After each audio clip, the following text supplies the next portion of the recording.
You think you are living, but every 7 years, the person you were dies completely. Your body is not a static thing, it is a river that undergoes a total revolution every decade of your soul. If you do not understand the crisis of 42, you will spend the rest of your life as a walking corpse. Every 7 years, nature gives you a choice to be reborn or to rot in your own comfort. You are a rainbow of 7 colors, yet you choose to live in the grey shadow of your ignorance. Hello, I salute the Buddha within you. You may not be aware of it. You may not have ever dreamed about it, that you are a Buddha, that nobody can be anything else, that Buddhahood is the very essential core of your being. It is not something to happen in the future. It has happened already. It is the very source you come from and the goal toward which you move. This one word, Buddhahood, contains all, the full circle of life from the Alpha to the Omega. But you are fast asleep, drifting through the days without knowing who you are.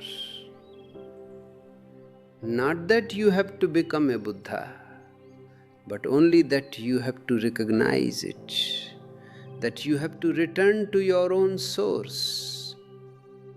A confrontation with yourself will reveal your Buddhahood. And to understand this inner journey, one must first understand the vehicle we inhabit and the strange, beautiful rhythm of its movement through time. Life has an inner pattern. It is good to understand it. Every 7 years, as physiologists have discovered, the body and mind go through a crisis and a fundamental change. It is not a random occurrence. Every 7 years, all the cells of your body change. They are completely renewed. In fact, if you live 70 years, the average limit, your body dies 10 times. Each seventh year, everything changes. It is just like changing seasons. In 70 years, the circle is complete. The line that moves from birth comes eventually to death, completing a full revolution. This circle has 10 divisions. Man's life should not be divided simply into childhood, youth, and old age. That is not very scientific. Every 7 years, a new age is reached, a new step is taken. If you can understand these steps, you can begin to see why you feel the way you do at 35, or why your life felt so turbulent at 14. You are moving through a ladder of 7-year rungs. For the first 7 years, a child is absolutely self-centered, as if he is the center of the whole world. The entire family moves around him.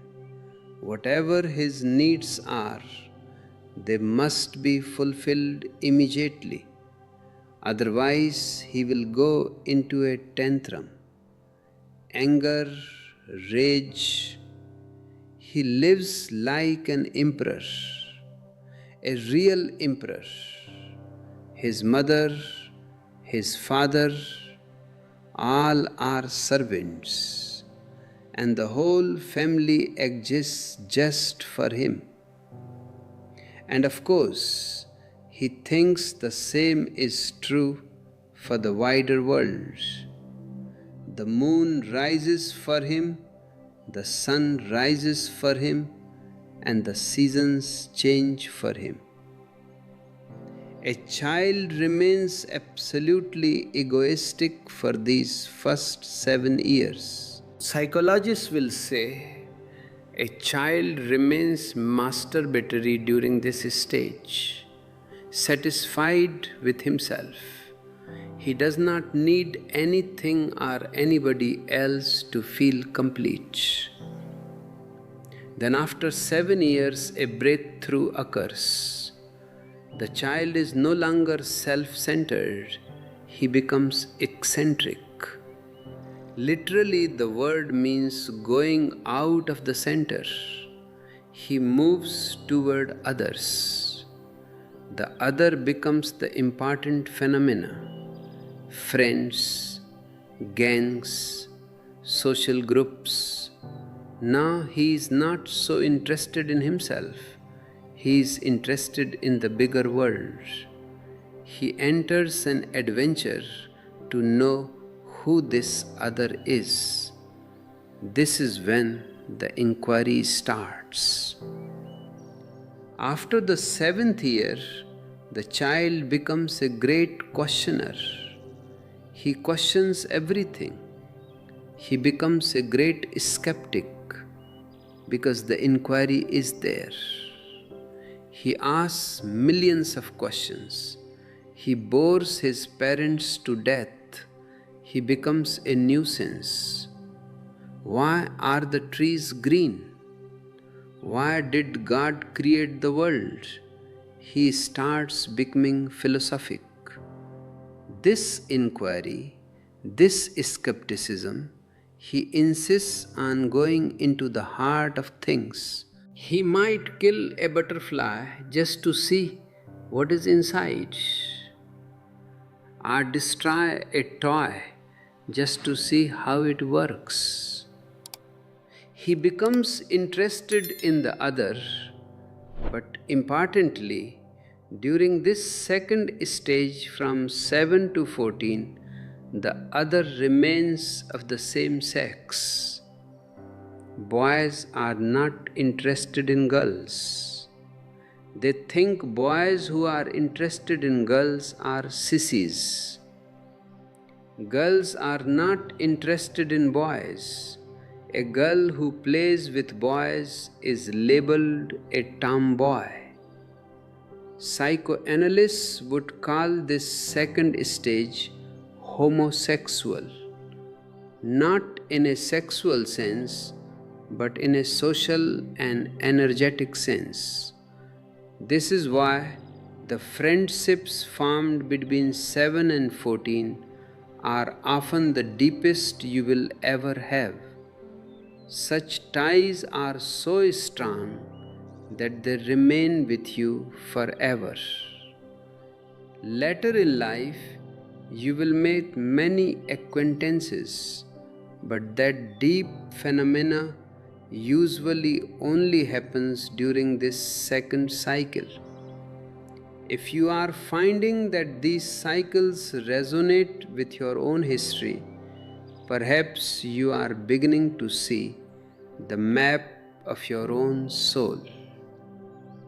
We are exploring the very energy that moves you. If you wish to support the continuation of these shared journeys and help more people discover their inner light, please consider using the join button to become a member of our community. Your presence helps us keep these archives alive. You can also show your support through Super Thanks, which goes directly toward preserving these teachings. And for those who feel the call to understand the subtle energy fields, we are discussing more deeply our ebook The chakra book, Energy and Healing Power of the Subtle Body, is a wonderful companion to have. Now let us look at the third great revolution of the 7-year cycle. After the 14th year, a third door opens. The boy is no longer interested in boys, and the girl is no longer interested in girls. They are polite, but the interest has shifted. Now the teenager becomes heterosexual, really interested in the real other, the opposite. The 14th year is a great revolutionary year. Sex becomes mature. One starts thinking in terms of sex. Sex fantasies become prominent in the dreams. The boy becomes a Don Juan, starting his courting. Poetry arises, romance arises. He is entering the world of nature and the world of biological drive. Between the 14th and 21st year, a young man is at his highest peak of sexuality. In fact, near the age of 17 or 18, he reaches the absolute peak. Never again will he be so potent.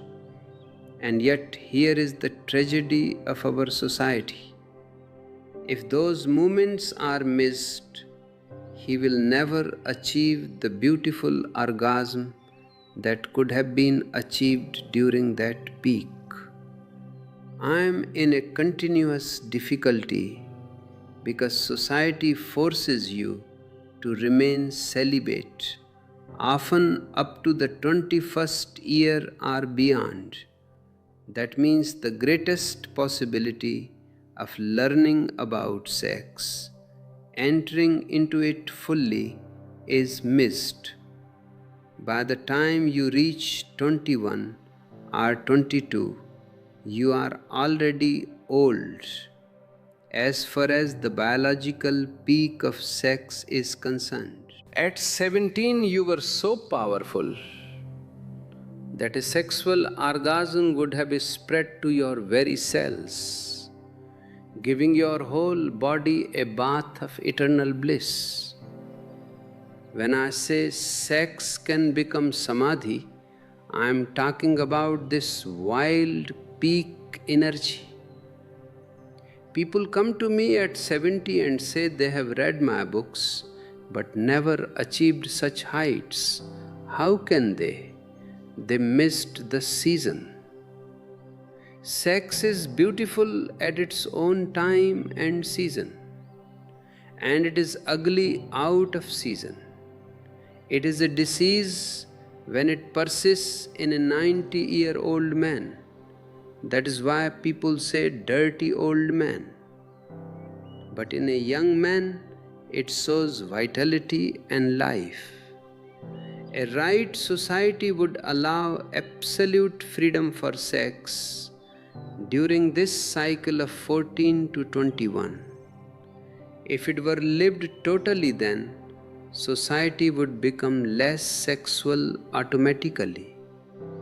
Beyond this time, the disease of sexual obsession would not exist because the moment was lived when it was ripe. You can only forget and forgive the past if you have lived it. Otherwise, you cling.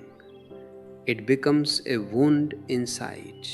By the 21st year, if things have gone normally and the child has not been forced by society to do something unnatural, he becomes interested more in ambition than in love. This is the fourth cycle, from 21 to 28. Now he wants a Rolls Royce, a great palace. He wants to be a success, a Rockefeller, a prime minister.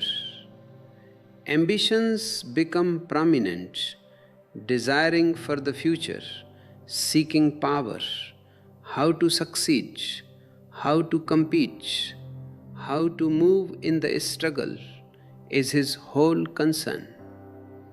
Now he is not only entering the world of nature, he is entering the world of humanity, the marketplace. And I say to you, now he is entering the world of madness. The market becomes the most prominent thing. His whole being goes toward money, power, and prestige. This fourth cycle is the peak of the will to power. It is the time when the ego tries to carve its name into the stones of history. But if you are intelligent, by the 28th year, you enter another door. You start to become more alert that not all desires can be fulfilled. There is an understanding that many desires are simply impossible. Only a fool goes after them forever. Intelligent people around 28 become more interested in security and comfort and less in adventure and ambition. They start settling down. The 28th year is often the end of the hippie phase of life. At 28, hippies become squares. Revolutionaries are no longer revolutionaries. They seek a comfortable life, a little bank balance. They don't want to be Rockefellers anymore. That urge is finished. They want a small house, but established. A cozy place to live, security, and insurance policy. They start settling. Now the vagabond is no longer a vagabond. He purchases a house. He becomes civilized. The word civilization comes from civis, meaning citizen. He becomes part of a town, an establishment. He is no longer wandering to Kathmandu or Goa. He has traveled enough, known enough. Now he wants to rest a little. Then comes the age of 35, which is a massive turning point. By the 35th year, life energy reaches its omega point. The circle is half complete. Up until now, your energy was rising, expanding, going outward into the world. But after 35, the energies start declining. Now the man is not only interested in security, he becomes a Tory, orthodox, conservative. He becomes not only disinterested in revolution, but anti-revolutionary. He is against all change. He is a conformist. He wants the status quo because he has finally settled, and if anything changes, his whole world will be unsettled. Now he talks against the rebels and the hippies. He has become a true part of the establishment. And this, my friends, is natural. Unless something goes wrong, a man is not going to remain a hippie forever.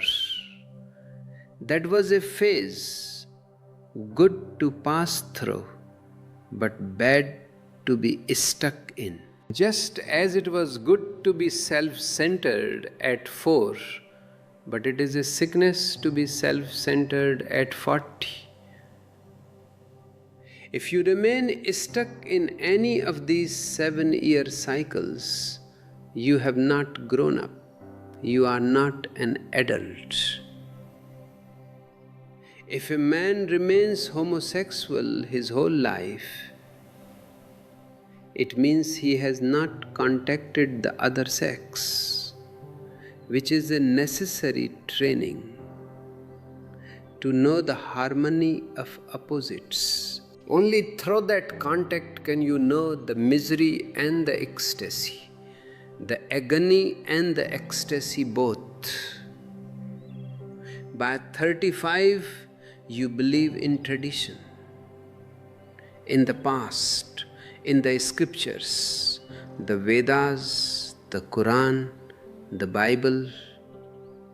You are for the law, the courts, and the government. You are no longer an anarchist. You are for discipline and regulations. But then the next cycle begins at 42, and this is perhaps the most dangerous point on the entire ladder. By the 42nd year, all sorts of physical and mental illnesses erupt because life is declining. The energy is moving toward death. Just as you were becoming stronger every day in the beginning, now you become weaker every day.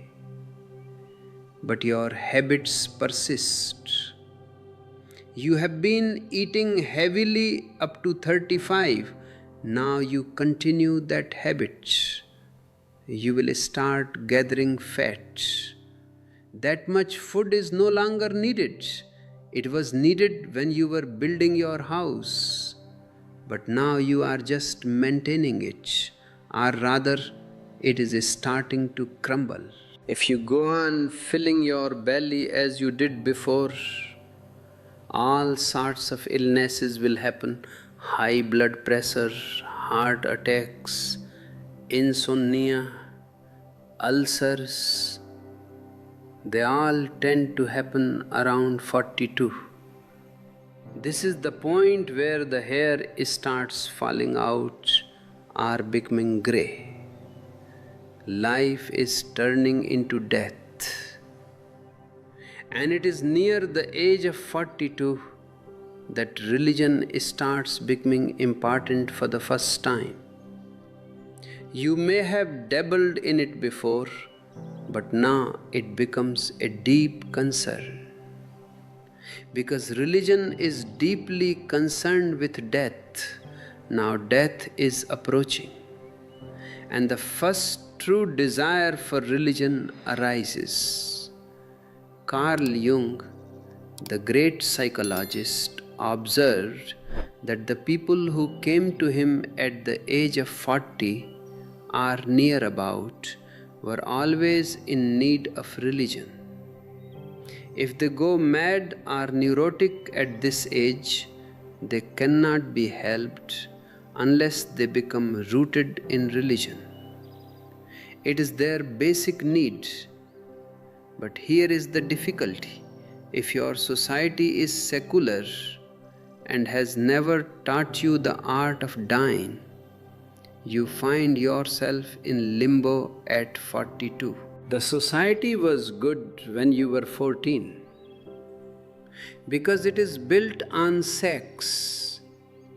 Sex seems to be the only commodity hidden in every other commodity. If you want to sell a 10-ton truck or a tube of toothpaste, you put a naked woman behind it. Really, the woman is being sold because her smile comes with the toothpaste, you purchase it. Everywhere sex is sold. This society is great for young people, but they are not going to remain young forever. When they hit 42, suddenly the society leaves them behind. They go neurotic because they have never been trained to face death. They have been made ready for life, but nobody has taught them to become ready for death. They need as much education for death as they need for life. If I were allowed my way, I would divide universities into two parts. One for the young to learn the art of life, sex, ambition, struggle, and another for the old. When they hit 42, they would come back to the university to learn about death, God, and meditation. The old universities wouldn't be of any help to them anymore. They need a new discipline so they can become anchored in the new phase that is happening to them. In the West, religion is no longer a part of life, which is why there is so much mental illness and so many ulcers. Ulcers are the footprints of ambition. An ambitious man is bound to have ulcers because ambition bites, it eats itself. You are so tense that you have started eating your own stomach lining. Whenever the mind is tense, the stomach is tense. If you have ulcers, it shows you are a very successful man. If you have your first heart attack at 42, you must be at least a cabinet minister or a famous actor. Otherwise, how will you explain it? A heart attack is the definition of success in this mad world. The whole system is burdened with toxic elements: ambition, desire, the future, tomorrow, things which are never there. You lived in dreams. Now your system cannot tolerate it anymore. At 42, a breakthrough comes, and one starts thinking about the other world. Suddenly life seems very short. Little time is left. How can you achieve God or enlightenment in just 28 years? This is where the theory of reincarnation becomes so important. It says, don't be afraid. You will be born again and again, and the wheel will keep moving. There is enough eternity left for you to attain. This is the only point on which the three great religions of India, Jainism, Buddhism, and Hinduism, agree. They don't agree on God. The Jainas and Buddhists say there is no God. They don't even agree on the soul. The Buddhists say there is no soul, but they all agree on reincarnation. Why? Because they all need time. At 42, you become a child again in the world of religion, and you realize how short the remaining time is. You have millions of past karmas to undo. How can you clean your sins in 28 years? It seems an impossible task. Whenever you have ambition, time is needed. But to me, a truly religious person is one who does not need time. He is liberated here and now. He is enlightened in this very moment, because religion happens in a timeless moment. It always happens now. At 42, the urge is vague and confused.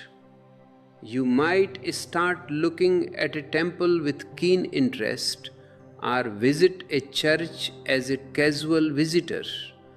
You might pick up a Bible that has been gathering dust for years. It is a vague search, a groping in the dark, much like a child first playing with his sex organs without knowing what he is doing. But by the 49th year, the search becomes clear. It takes 7 years for that vague urge to turn into a determination. Now you are no longer interested in others. At 49, a man often becomes disinterested in women, and a woman becomes disinterested in men. This is the menopause.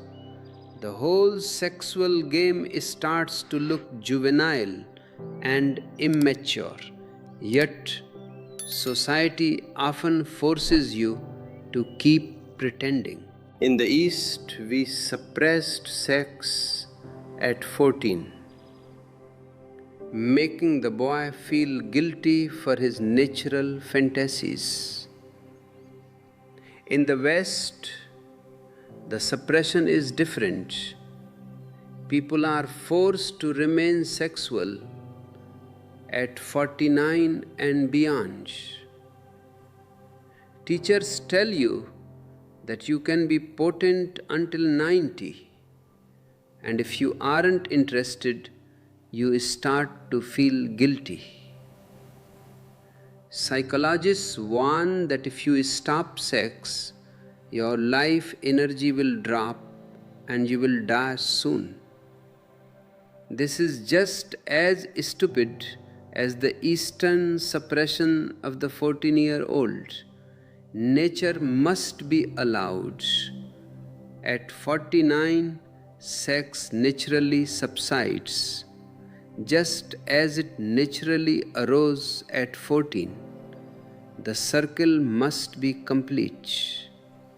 That is why in ancient India, we decided that at the age of 50, a man should become a vanprasth. His eyes should move toward the forest and his back toward the marketplace. Vanprasth is a beautiful word. It means one who starts looking toward the Himalayas. His back is toward ambition and desire.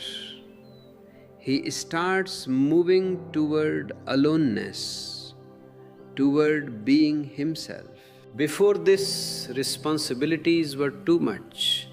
Children had to be raised.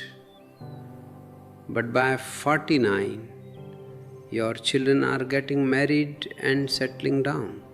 They are reaching their own 28th year. Now you can unsettle. You can move beyond the home. You can become homeless in your spirit.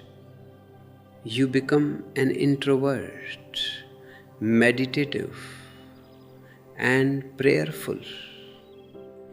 Before we continue into the final cycles of maturity and the mystery of the 7th decade, I want to invite you to join our growing global family. If you haven't already, please do subscribe and ring the bell so you never miss these insights.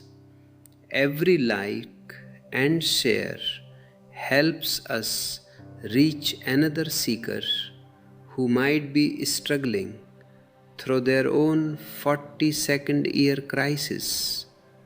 Your support through super thanks or by joining our channel membership via the join button allows us to keep these profound teachings available for everyone, free from commercial pressure. And remember, our ebooks are always available if you wish to study these energy centers in more detail at your own pace. At the age of 56, another change comes, a true revolution.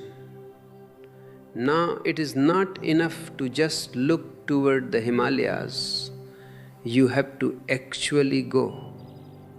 Life is ending and death is coming nearer. If at 49 you became disinterested in the other sex, at 56 you should become disinterested in society and all its formalities. The clubs, the Rotary and the Lions, they look foolish now, childish. To see grown men dressed up in ties at a Lions Club looks juvenile. What are they doing? It shows a mediocre mind. At 56, you should be mature enough to come out of all social entanglements. You've lived enough, learned enough. Now give thanks to everybody and step out. This is the natural time to become a sannyasin, to renounce. Life must have an exit, just as it has an entrance. Otherwise, it is suffocating. That exit is sannyas. By the age of 63, you again become like a child, interested only in yourself. This is what meditation truly is, moving inward until everything else has fallen away. Only you exist. You have become a child again, but a child enriched by a lifetime of experience and maturity. You are innocent again, but with great intelligence. Only 7 years are left, and you must prepare for death. You have to be ready to die. And what is the readiness to die? To die celebrating is the readiness. To die happy, joyfully, welcomingly. Existence gave you an opportunity to learn, and you learned. Now it is time to rest. It is time to go to the ultimate home. But what is this ultimate home? To understand the destination, one must understand the anatomy of the traveler. Man is not a simple entity. He is a rainbow. All the 7 colors together. That is his beauty, and that is his problem too. Man is multifaceted, multidimensional. His being is not simple. It is a great complexity. And out of that complexity is born the harmony we call God, the divine melody. So the first thing to be understood about yourself is that you are not yet a being in the full sense. You are only a possibility, a potentiality. You are a promise. A rock is already a rock. A dog is already a dog. The sun is already the sun, but a man can be. He is a bridge between the animal and the divine. The animals are tremendously happy, of course, not consciously happy, but unworried, non neurotic. And God is tremendously happy and conscious. Man is just in between the two, in limbo, always wavering, always trembling, to be or not to be. This is why I say man is a rainbow. The rainbow has 7 colors, and man has 7 centers of his being. This allegory of the 7 is very ancient, rooted in the very core of human wisdom. In India, this has taken the form of the 7 chakras. The lowest is Muladhara and the highest is Sahasrara. And between these two are 5 more steps. To understand why your life changes every 7 years, you must understand that each of these 7-year cycles corresponds to one of these inner energy centers. You are moving through 7 layers of your own existence. Ordinarily, most people remain stuck at the lowest rungs. The first 3 chakras, Muladhara, Swadhisthana, and Manipura, are essentially animal chakras. If you live your entire life within these first 3, you are no different from the animals. And I say to you, if you stay there, you are committing a crime, not against society, but against yourself. You are missing the possibility of what you were meant to be. If a seed does not grow to be a flower, it has committed a crime against its own nature. The first 3 chakras are concerned with food, money, power, and sex. During the first 7 years of your life, from birth to age 7, you are living almost entirely in the Muladhara. This is the food center. At this stage, the child is obsessed with survival. He is like an amoeba. Have you ever observed an amoeba? It has no sex life, no complex organs. It simply eats. Its whole body functions as a mouth. It absorbs everything that comes close, grows bigger, and then splits in two to eat more. A few people live their entire 70 years at this level. They eat to live and they live to eat. They are food obsessed. For them, survival is not a means to an end. Survival is the end itself. If you ask them why they want to live, they have no answer. They want to live so they can buy more land, to raise more cows, to sell them for more money, to buy more land. It is a vicious circle. But if you move naturally, by the 7th year, your energy moves to the 2nd chakra, the Swadhisthana. This is the center of bioenergy, the vital center. Now the child becomes more than just a mouth. He becomes a person. He starts seeking others. This is the cycle I described, where the inquiry starts, where skepticism and curiosity arise. But importantly, this second center is where domination begins to sprout. In the animal kingdom, this is the instinct for territory. The child starts forming gangs. He wants to be the leader. He wants to show he is somebody.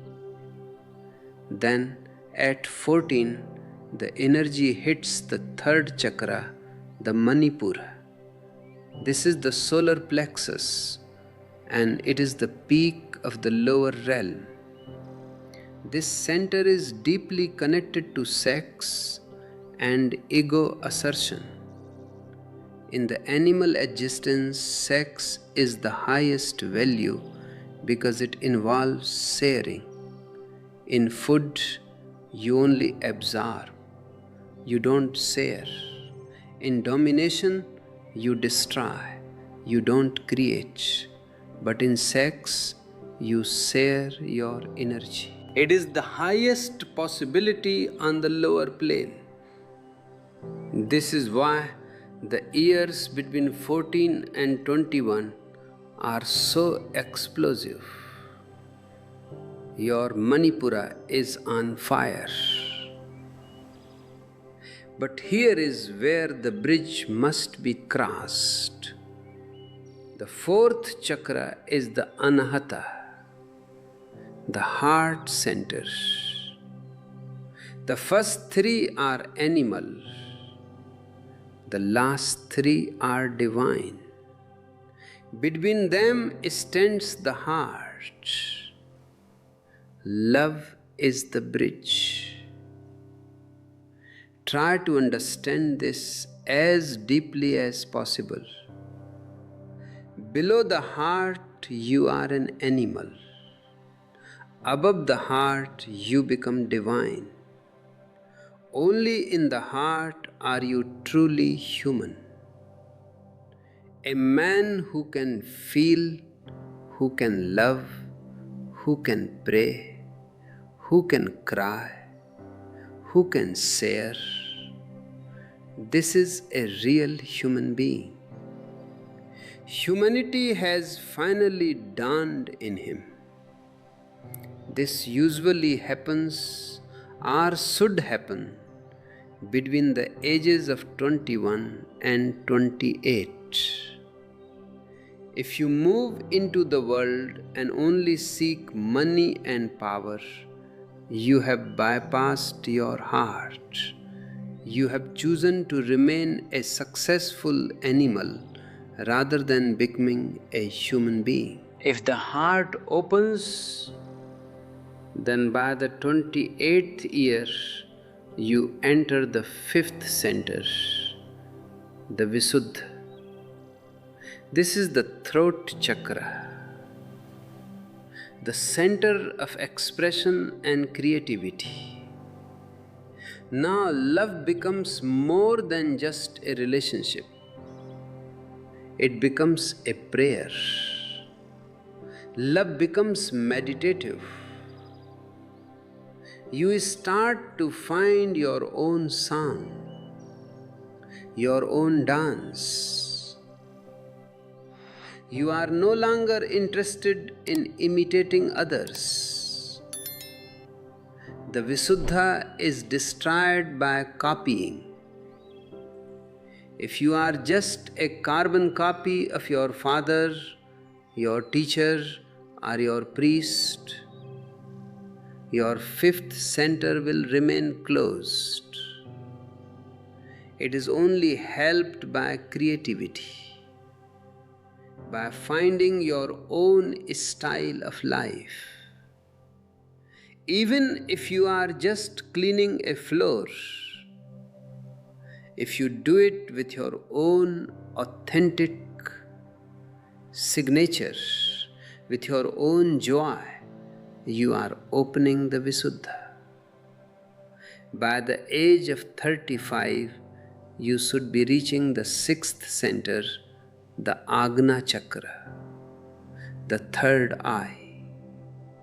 This is the center of will and insight. Here a massive transformation occurs. Man must turn into woman at this center. I don't mean physically, of course. I mean that your aggressive, logical, male willpower must now be used for only one thing: surrender. To will surrender is the greatest act in the world. Ordinarily, you think surrender is for weaklings. You are wrong. Only the very strong can surrender. If you surrender because you are weak, it is meaningless. It is just submission. But if you are at the peak of your power, at the peak of your will, and you choose to let go, to flow with the whole, that is the opening of the third eye. At this center, logic is surrendered to love, and argument is surrendered to feeling. And finally, the seventh center is the Sahasrara, the 1,000-petaled lotus at the top of the head. This corresponds to the final cycles of life, the years of absolute rest and preparation for the beyond. Sahasrara is where you arrive home. It is the state of samadhi. In Christian allegory, they say God created the world in 6 days and rested on the 7th. Those 6 days are the 6 chakras. The 7th day is the rest, the return to the source. Now you might ask, why 7 years? Why this specific number? Because your body is a 7-layered system of energy. Physiologists see the renewal of cells, but what they are actually witnessing is the echo of the energy centers maturing. If you are stuck in your growth, if you are 40 years old but still obsessed with the Mooladhara, food and survival, you will feel a deep underlying misery. You are out of step with your own seasons. It is as if winter has come, but you are still trying to wear summer clothes. You will shiver. You will suffer. Most people are multi-psychic. They are a crowd, a mob inside. One part of them is at 14. Another part is at 40. They have no center. They are not a rainbow. They are just a noise, rearranged in an aesthetic way. That noise becomes music. That rearrangement is what I call meditation. Meditation is the art of bringing all these 7 centers into a single unity, a hierarchy where the lower serves the higher. We must also understand that these centers have a sleep part and an awake part. Except for the Sahasrara, every chakra has a polarity, yin and yang, day and night. Sometimes your hunger center is awake, sometimes it sleeps. Sometimes your sex center is on fire, sometimes it is irrelevant. But the man who lives only in the lower centers has a very superficial quality of sleep. His sleep is disturbed, nightmarish, because he lives only for the material. As you move higher, your sleep becomes deeper, more relaxed. When you reach the heart, sleep becomes tremendously tranquil. The world is no longer an alien place, it is a home. Through the person you love, the whole existence comes closer. And when you reach the fifth center, the Visuddha, sleep becomes prayer. It is no longer ordinary sleep. You are falling into God in a subtle way. This is why all religions have insisted on prayer before sleep. They want you to associate the rhythm of prayer with the rhythm of the unconscious. If you can fall asleep in prayer, you will wake up in prayer. Your very wakefulness will become a benediction. But the sixth center, the Agna, is where sleep becomes meditative. At this stage, the duality of I and thou starts to vanish. The devotee and the deity become one. Sleep here is as profound as death, and I mean that in the most beautiful sense. Death is nothing but a great sleep, and sleep is nothing but a small death. At the sixth center, the work is nearly finished. When you finally cross into the seventh, the Sahasrara, sleep is no longer needed. You have gone beyond duality. You are never tired, so you never need to rest from life. You are life itself. This is the state of total awareness, the state of a Buddha or a Christ. A light goes on burning deep in the innermost core of your being, even when the body is resting. Krishna says in the Gita that the yogi is awake even when the whole world sleeps. He is talking about this seventh center. To reach this peak, you must understand how these centers are linked. The first chakra is deeply related to the fourth. They are a pair. This is why when someone loves you, you don't feel like eating much. You feel full. Love is food for the spirit. If a woman is not loved, she often starts eating too much, becoming fat and protected. She is stuffing her body to fill the void in her soul. Miserable people are almost always addicts to food, to drugs, to anything that provides a substitute for the higher energy of love. If you are happy, you don't eat much because you have a higher nourishment available. The second chakra is related to the fifth chakra, expression and spiritual power.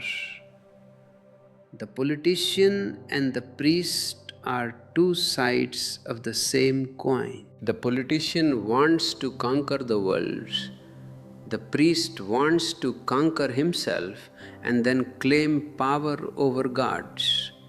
Both are on an ego trip. I say to you, drop the desire to dominate anyone, including yourself. Don't be a priest, become religious. A priest is a stagnant pool. A religious person is a flowing river. The third chakra is related to the sixth chakra. From sex to tantra is a great revolution. If you move into sex with total awareness, it can turn into tantra. But if you move into tantra with unawareness, you are just rationalizing your lust. You are deceiving yourself. Man is very clever at finding holy names for his unholy desires. You must be honest. Ordinary sex is at least honest. But if you start pretending it is divine just to avoid guilt, you are in a dangerous position. The first three and the last three are balancing forces. When the lower is balanced by the higher, when they are of the same weight, the seventh happens. Suddenly the duality disappears. There is nothing lower, nothing higher, nothing inner, nothing outer.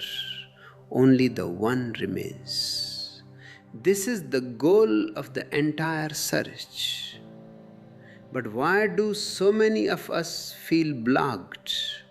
Why does the energy not move? It is because we are loaded with negative emotions at the Manipura center. The third chakra is like a warehouse of repressed anger, hatred, and jealousy. This is why your stomach gets upset when you are emotionally disturbed. You cannot stomach the reality around you. In yoga, we have techniques like drinking lukewarm salt water and vomiting to physically and energetically clean this center. Modern therapies like Gestalt or Encounter also try to provoke these emotions to the surface. Society has trained you to repress the negative and pretend the positive. Both are poisonous. Pretending to be positive is hypocrisy. Repressing the negative is a slow suicide. Tantra says, express the negative, allow the positive. If anger comes, don't repress it, but don't go and kill someone either. Find a way to release the energy, to shout in the forest, to scream in your room. Once the Manipura is relaxed, the passage is open. The volcano is no longer dormant. It can be transformed into a fountain of light. And then comes the heart, the anahata. The greatest problem here is doubt. Doubt is like a frost that keeps the heart from blooming. Trust is the only sun that can melt that frost. Logic, reasoning, and too much Aristotle in your head will keep the heart closed. Philosophy and mysticism are the enemies of the fourth center. To open the heart, you must shift from thinking to feeling, from philosophy to poetry. You must be more trusting. When the energy reaches the fifth center, the Visuddha, the last great danger appears. This is the last point from which you can fall. Up to the throat, there is no certainty. If you reach the fifth center and become arrogant, if you start tickling your own energy through spiritual pride or mechanical techniques, you will slip back to the Muladhara. In your next life, you will have to start from the very beginning. But if you can keep yourself alert, if you can move beyond the last temptations of the ego, you reach the sixth center, the Agna. From here, there is no return. Even if you die at the sixth center, you will be born again at that same level of consciousness. You have reached the point of no return. The seventh center, the Sahasrara, is beyond birth and death altogether. It is the end of the journey. The dewdrop has slipped into the ocean. It had a personality on the leaf. It had a name, a location in time and space. Now it is the ocean itself. You cannot find it anymore, not because it is gone, but because it is everywhere. This is the internal map of the 7-year cycles. Your physical life is just a reflection of this energy movement. If you understand this, you stop fighting against the changes. You stop being a hippie at 50 and you stop being a miser at 7. You learn to flow. You become like a hollow bamboo, allowing the infinite to sing through you. We are all hollow bamboos, but we are stuffed with so much rubbish, knowledge, scriptures, prejudices, that the wind cannot pass through us. We are not singing, we are just creating noise. Purify your body, purify your mind, throw away the rubbish. Only with purity, with weightlessness, will the energy move upward. It is like a coiled snake, the Kundalini. When it raises its head and moves through the centers, each center reveals its beauty, its visions, its songs. You are a great book, but you have not yet read your own pages. You are too busy reading the pages of others. The journey starts with the question, who am I? And you must go on asking. When you first ask, the first center will say, you are a body. The second will say, you are sexuality. The third will say, you are an ego. You must stop only when no answer comes. When you reach the stage where the question resounds in utter silence, where there is not even a vibration in response, then a miracle happens. The question itself becomes absurd. First the answers disappear, then the question disappears. And in that disappearance, you realize who you are. You know, but you cannot say. It is life knowledge, not scriptural. It has arisen in you. And with this arising, you are a Buddha. You then start laughing because you realize you were a Buddha from the very beginning. You had just never looked so deep. You were running around outside your own house, looking for a treasure that was buried in your own cellar.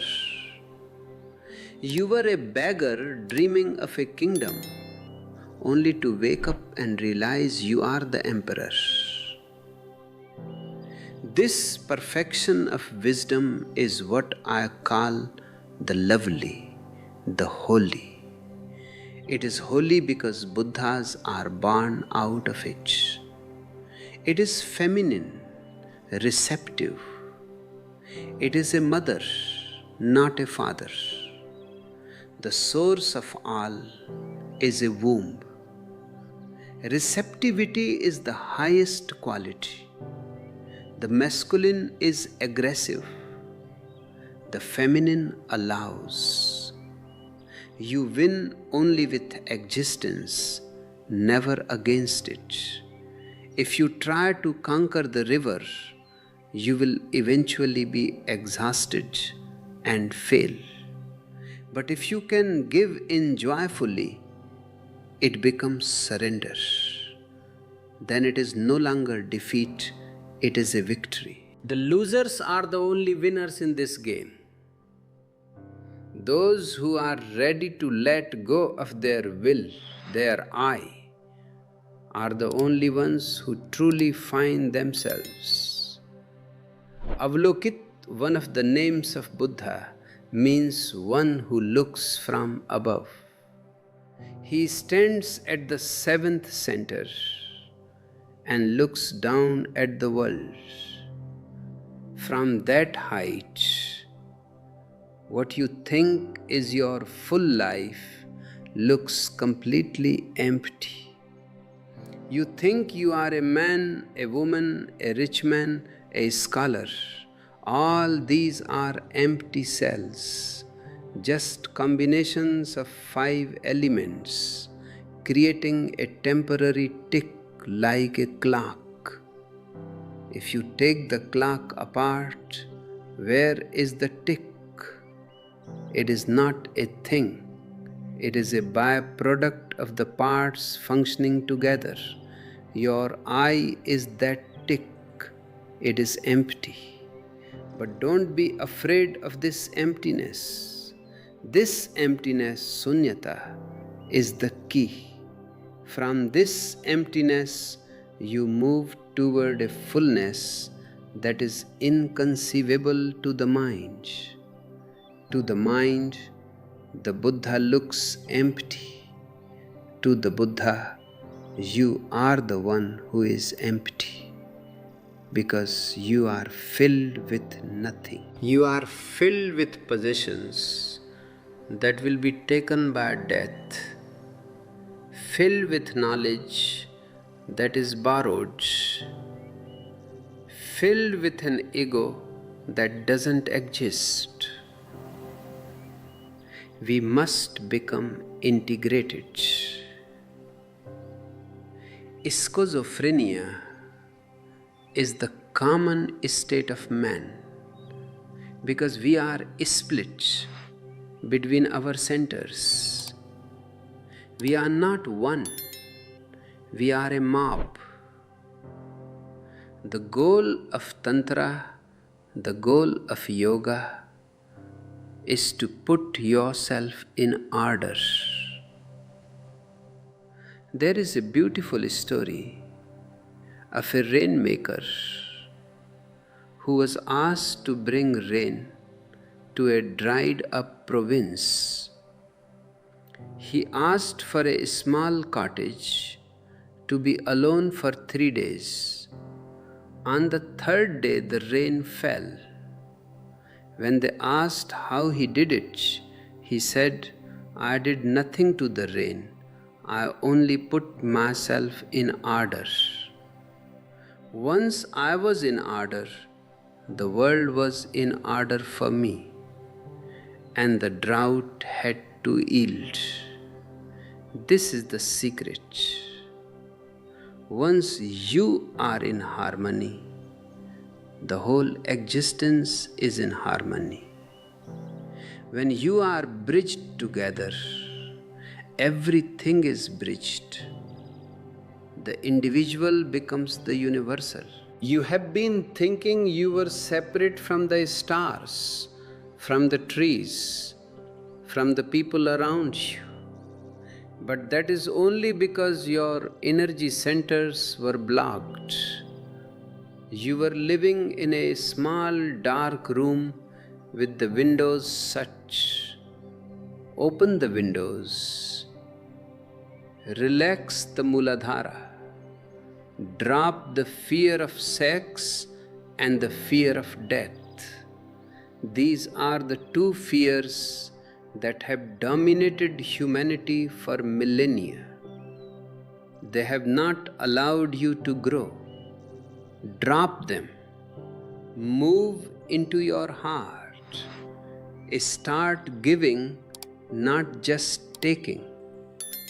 A person who only takes goes lower and lower. He becomes a miser. And a miser is the most miserable person in the world. He is constipated in his very soul. He is holding on even to that which is useless and harmful. But the person who gives starts to go higher. He becomes a master of what he possesses, because only what you can give do you truly own. If you cannot give your money, the money is your master. If you can give it, you are the master. This capacity to receive and to give happens at the throat center. It is a high synthesis. And from there the energy moves to the third eye, where the right and left brains meet, where the sun and the moon meet. This is the union of opposites, the unio mystica, and then finally the crown, the sahasrar, the ultimate flowering. This is why kings use crowns. It is a symbol that only a person who has ruled himself is fit to rule others. The journey from sex to samadhi is the only journey worth taking. All other journeys are just moving around in circles on the same floor. This is a vertical journey. It is a flight from the alone to the alone. And the time is always now. You don't need future to become a Buddha. Future is for ambition. Awareness is for the present. A religious man doesn't need time at all, because religion happens in a timeless moment. So don't postpone. Don't say, tomorrow I will meditate. Tomorrow never comes. It is always today. The 7-year cycles will keep moving, whether you are aware of them or not. The seasons will change. But if you can become a witness to these changes, if you can see the body aging, the mind changing, the emotions fluctuating, and yet remain untouched, then you have found the diamonds.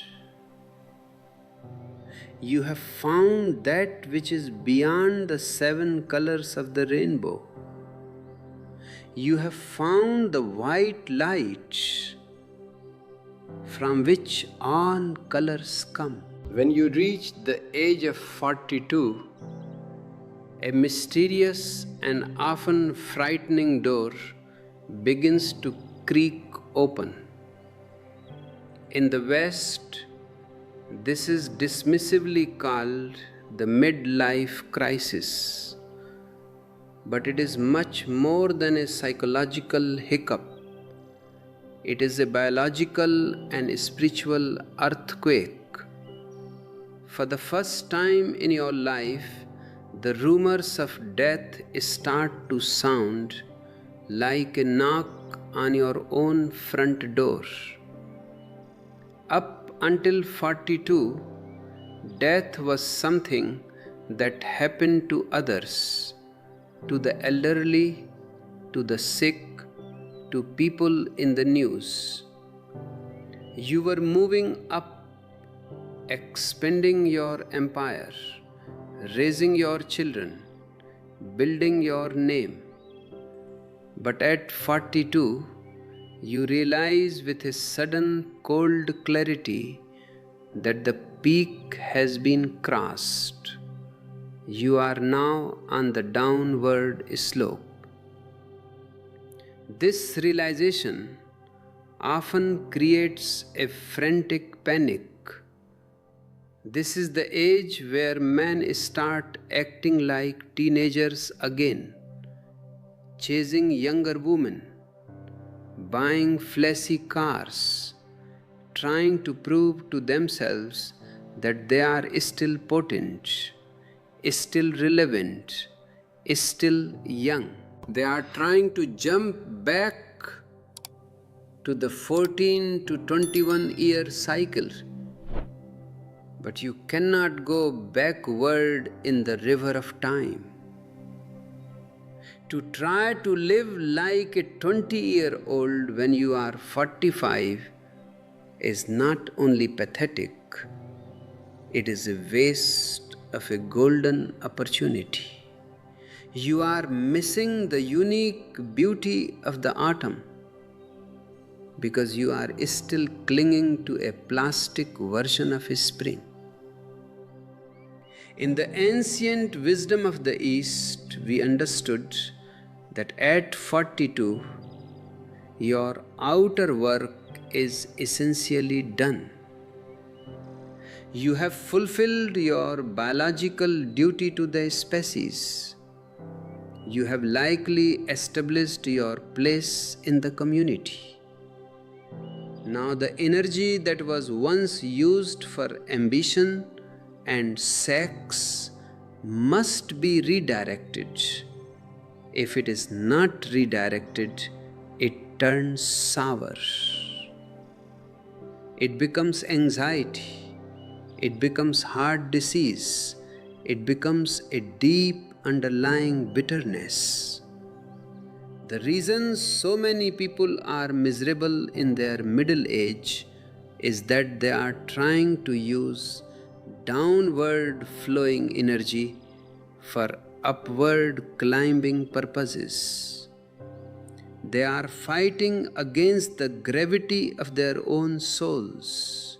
Between 42 and 49, the call of religion, the call of the beyond becomes an absolute necessity.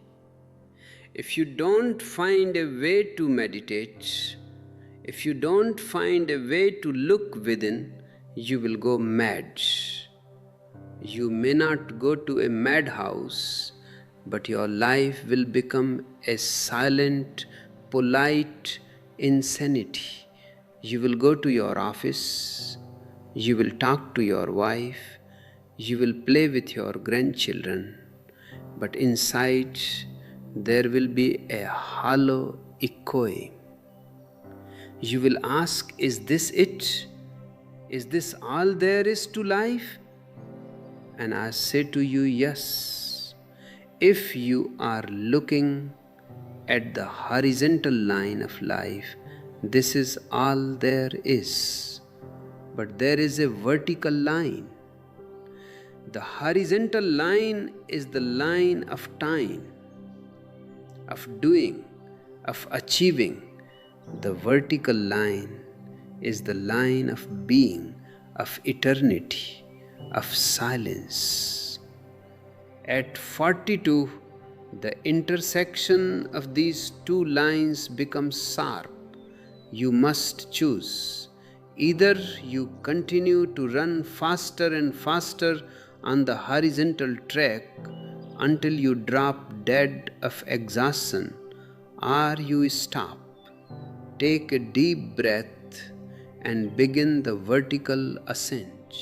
By the age of 49, if you have followed the natural rhythm, a profound shift occurs.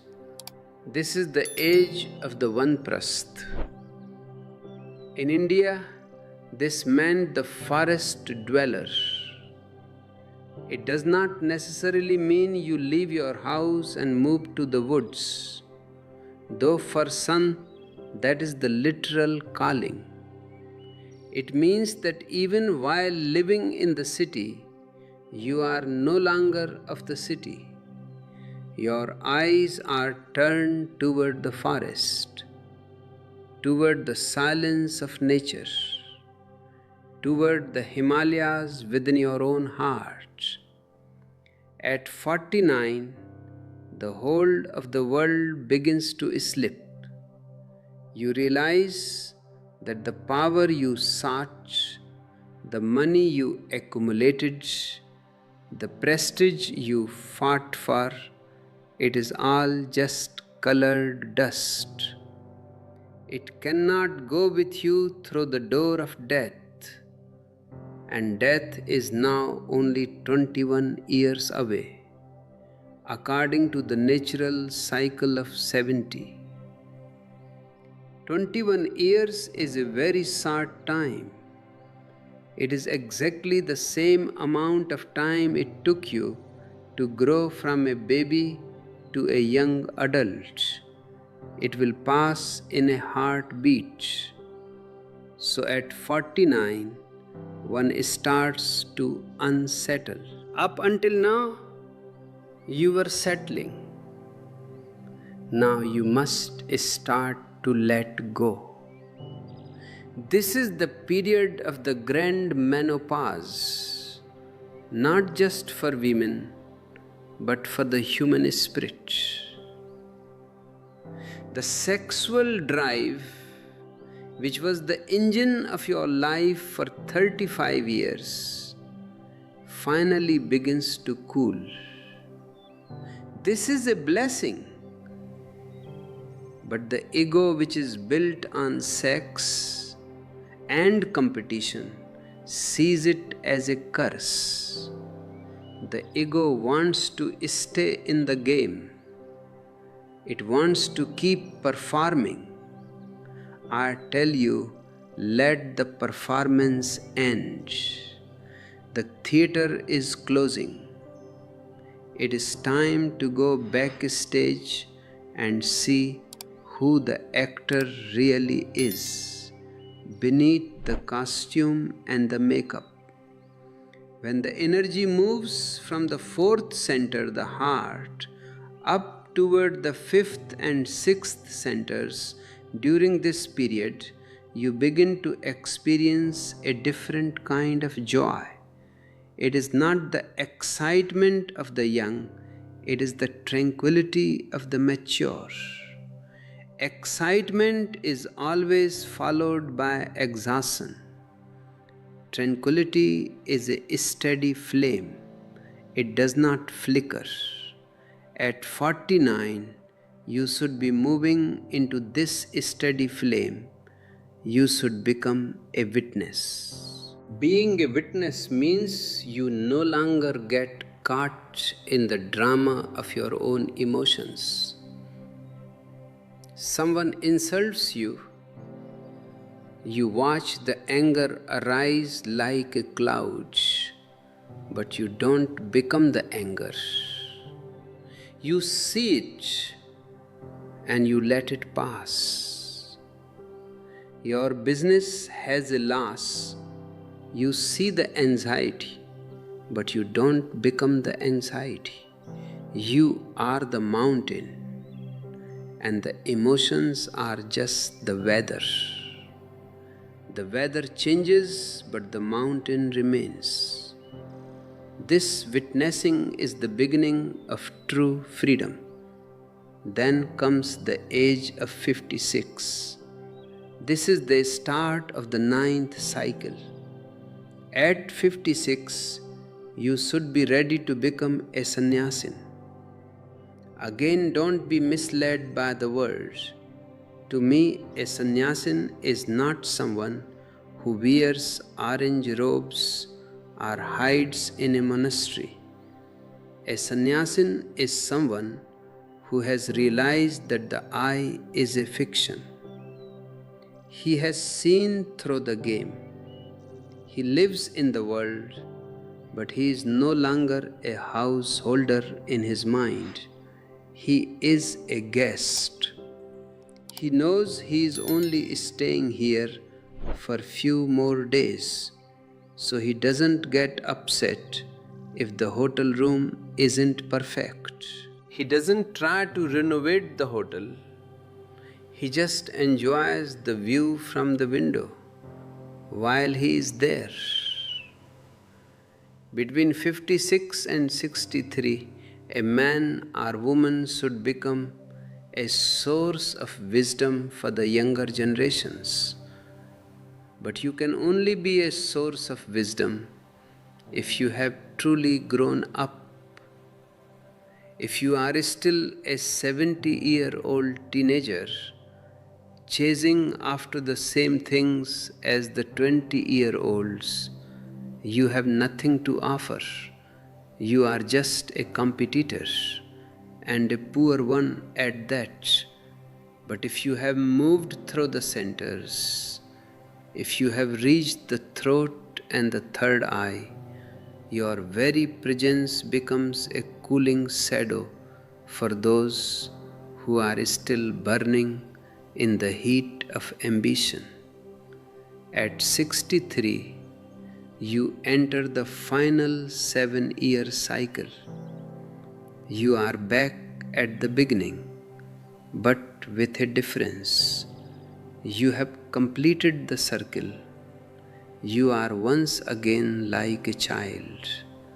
This is why we see the elderly becoming childish. But there are two ways to be childish. One is senile, which means you have lost your mind but kept your ego. The other is innocent, which means you have dropped your ego and found your soul. This second childhood is what the Zen masters call the return. You have traveled the whole world. You have climbed the mountains. You have crossed the seas. And you have come back to your own front door. And for the first time, you actually recognize it. In these final years from 63 to 70, your only work is to wait. Not a passive, boring waiting, but a vibrant, prayerful waiting. You are waiting for the ultimate guest, death. If you have lived your 7-year cycles correctly, you will not be afraid of death. You will be curious. You will feel that the cup of your life is full, and now you are ready to pour it back into the ocean. Most people die in fear because they feel their life is incomplete. They feel they missed something. They were always waiting for tomorrow to live, and suddenly there are no more tomorrows. They feel cheated. But existence never cheats you. You cheat yourself by not living in the now. If you have lived each 7-year cycle totally, if you were a total child at 7, a total rebel at 14, a total lover at 21, a total professional at 28, a total seeker at 42, then at 70 you will be a total nothing. And to be a total nothing is the highest peak of being. This is the beauty of the number 7. It represents the octave of existence. In music, there are 7 notes: Sa, Re, Ga, Ma, Pa, Dha, Ni. The 8th note is a return to the first, but on a higher level. Your life is a song. If you play the notes in the right order, with the right rhythm, the song ends in a beautiful silent harmony. If you mix them up, it is just a jarring noise. To understand these cycles is to understand the seasons of your soul. You wouldn't expect a tree to grow fruit in the middle of winter, would you? Then why do you expect yourself to be as productive and active at 60 as you were at 30? It is unnatural. Nature wants you to slow down so you can hear the still small voice within. Nature wants you to become less of a doer and more of a being. The tragedy of the modern world is that we have only one value, the value of the useful. We think a person is only valuable as long as they are producing something: money, services, children. Once they stop producing, we think they are useless. This is a very mechanical and ugly way to look at human life. A person's greatest value is not in what they do, but in who they are. A grandfather sitting silently on a porch, radiating peace, is far more useful to the universe than 100 frantic businessmen. He is a transformer of energy. He takes the chaos of the world and through his own silence turns it into a blessing. This is what I mean by the secret 7-year cycle. It is not just a biological fact, it is a spiritual roadmap. If you know where you are on the map, you stop being lost. You stop fighting the current. You start to flow. And when you flow with existence, the whole of existence supports you. You don't have to try to be happy. Happiness is the very nature of the flow. Think about where you are right now. Are you 28 and feeling the pressure to settle down? Don't fight it. It is the season of the square. Are you 42 and feeling a sudden urge to leave everything behind and find God? Don't suppress it. It is the season of the seeker. Are you 56 and tired of the social games? Don't feel guilty. It is the season of the forest. Every age has its own specific flavor, its own specific work. If you try to do the work of another age, you will fail. A 14-year-old trying to be a sage is just being a prig. A 60-year-old trying to be a playboy is just being a fool. Be your age, but be it totally. Be it with such intensity that the age itself is transcended. This transcendence is the goal of meditation. Meditation is the shortcut. It allows you to experience the seventh center even while you are still in the first or second.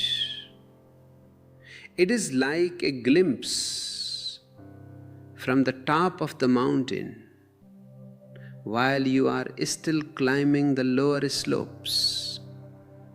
That glimpse keeps you going. It gives you the certainty that there is a peak, that you are not just wandering in the dark. But even with meditation, the body will still go through its cycles. The body is part of nature, and nature is a machine. It follows laws. Your mind is also part of nature. It is subtle matter. It also follows laws. But you, the consciousness, the witness, you are not part of nature. You are the beyond. You are in the world but not of it. The 7-year cycles are for the outer cell. They are the rhythm of the cage. But the bird inside the cage has no age. The Buddha within you was never born and will never die. It doesn't matter if the body is 7 or 70, the witness is the same. It is eternal.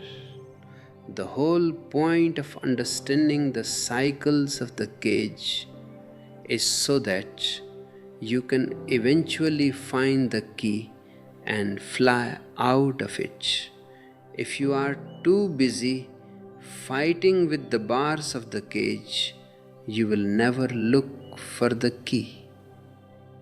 If you are too busy trying to decorate the cage or improve the cage, you will never think about the sky. Understanding the cycles helps you to realize, I am in a cage and the cage is changing, and one day the cage will fall apart. I had better find out who I am before the cage is gone. This realization is the start of the true journey. Everything else is just preschool. The marketplace, the family, the ambitions, they are all just ties to keep you busy while you are still too immature to face the truth. But at 42, the ties start to lose their charm. The paint starts to peel off. You see the plastic underneath. This is a moment of great grace. Don't call it a crisis. Call it a reawakening. When people come to me and say they are depressed because they are getting old, I laugh. I say, you are not getting old. You are finally becoming gold. You are being refined by the fire of experience.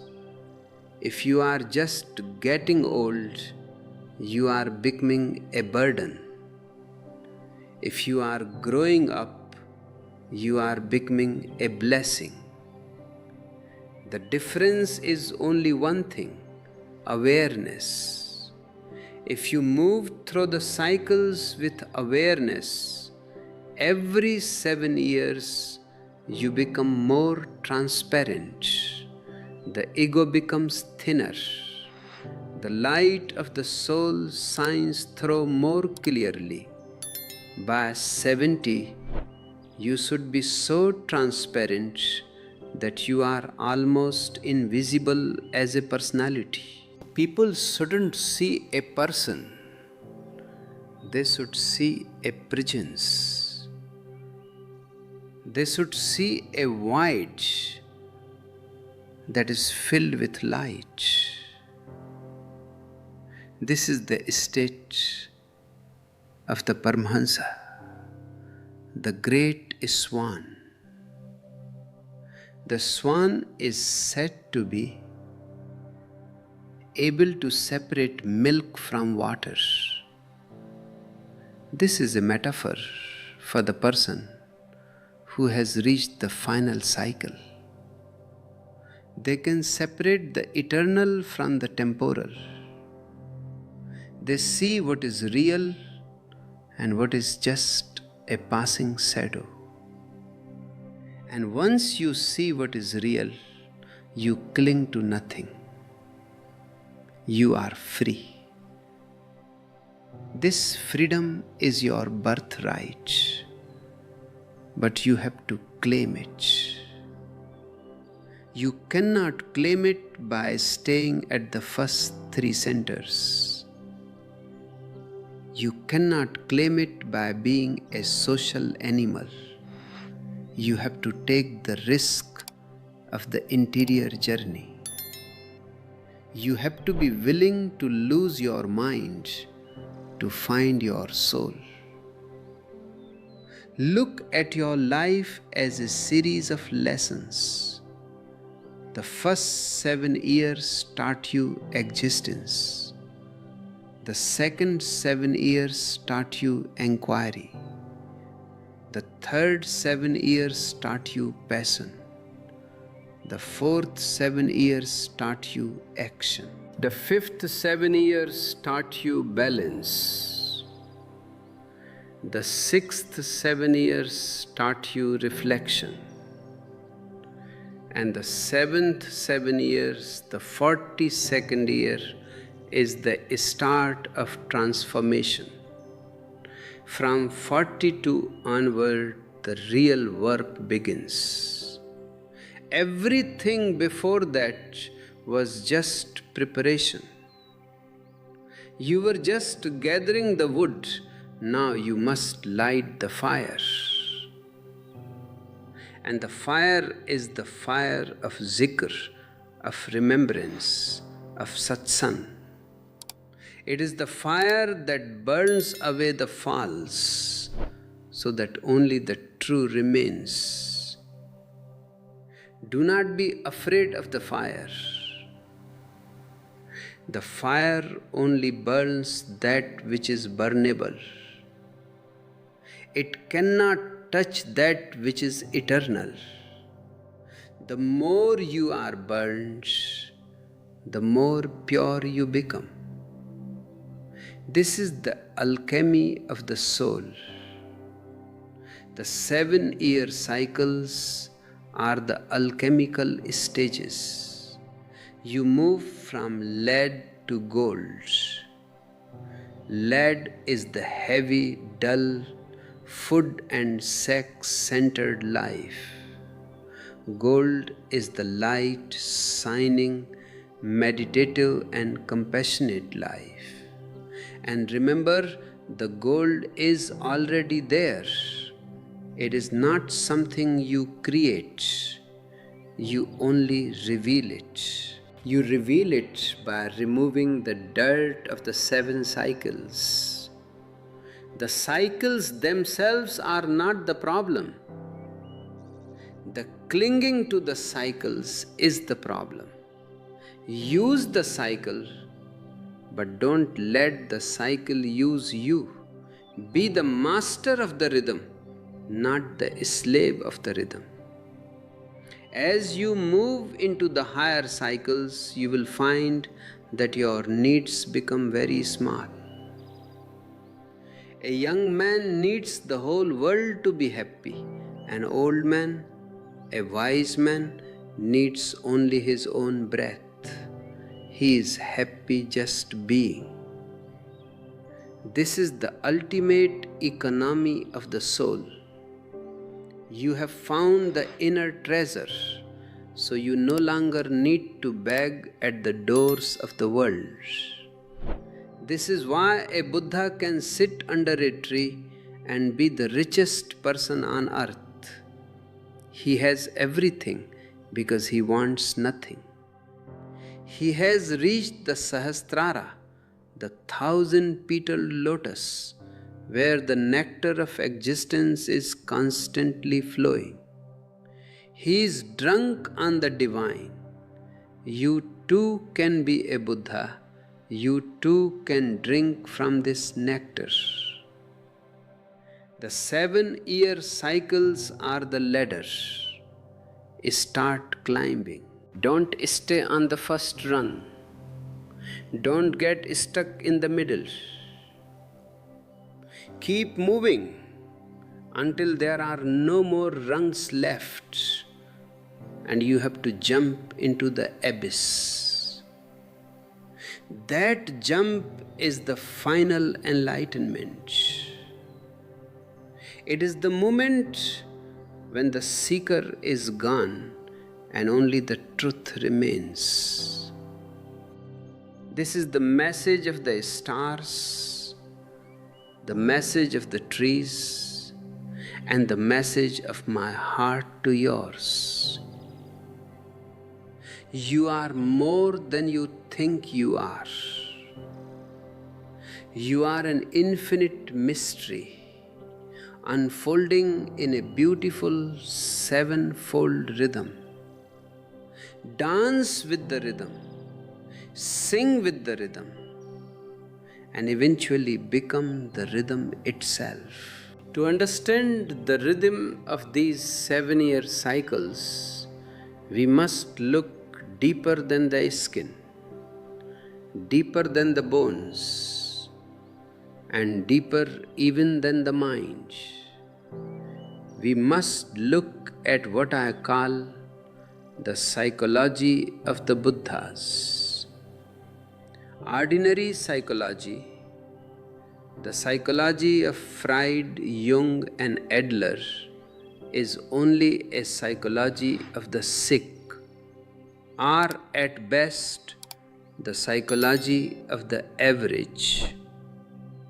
It studies the ripples on the surface of the lake, but it never dives to the bottom where the water is still. The science of the chakras is the true psychology, because it is the psychology of energy, how it moves, where it gets stuck, and how it can be released to reach the ultimate peak. You are not one person. You are a ladder of 7 rungs, and each rung has its own logic, its own law. What is right at one stage becomes a hindrance at another.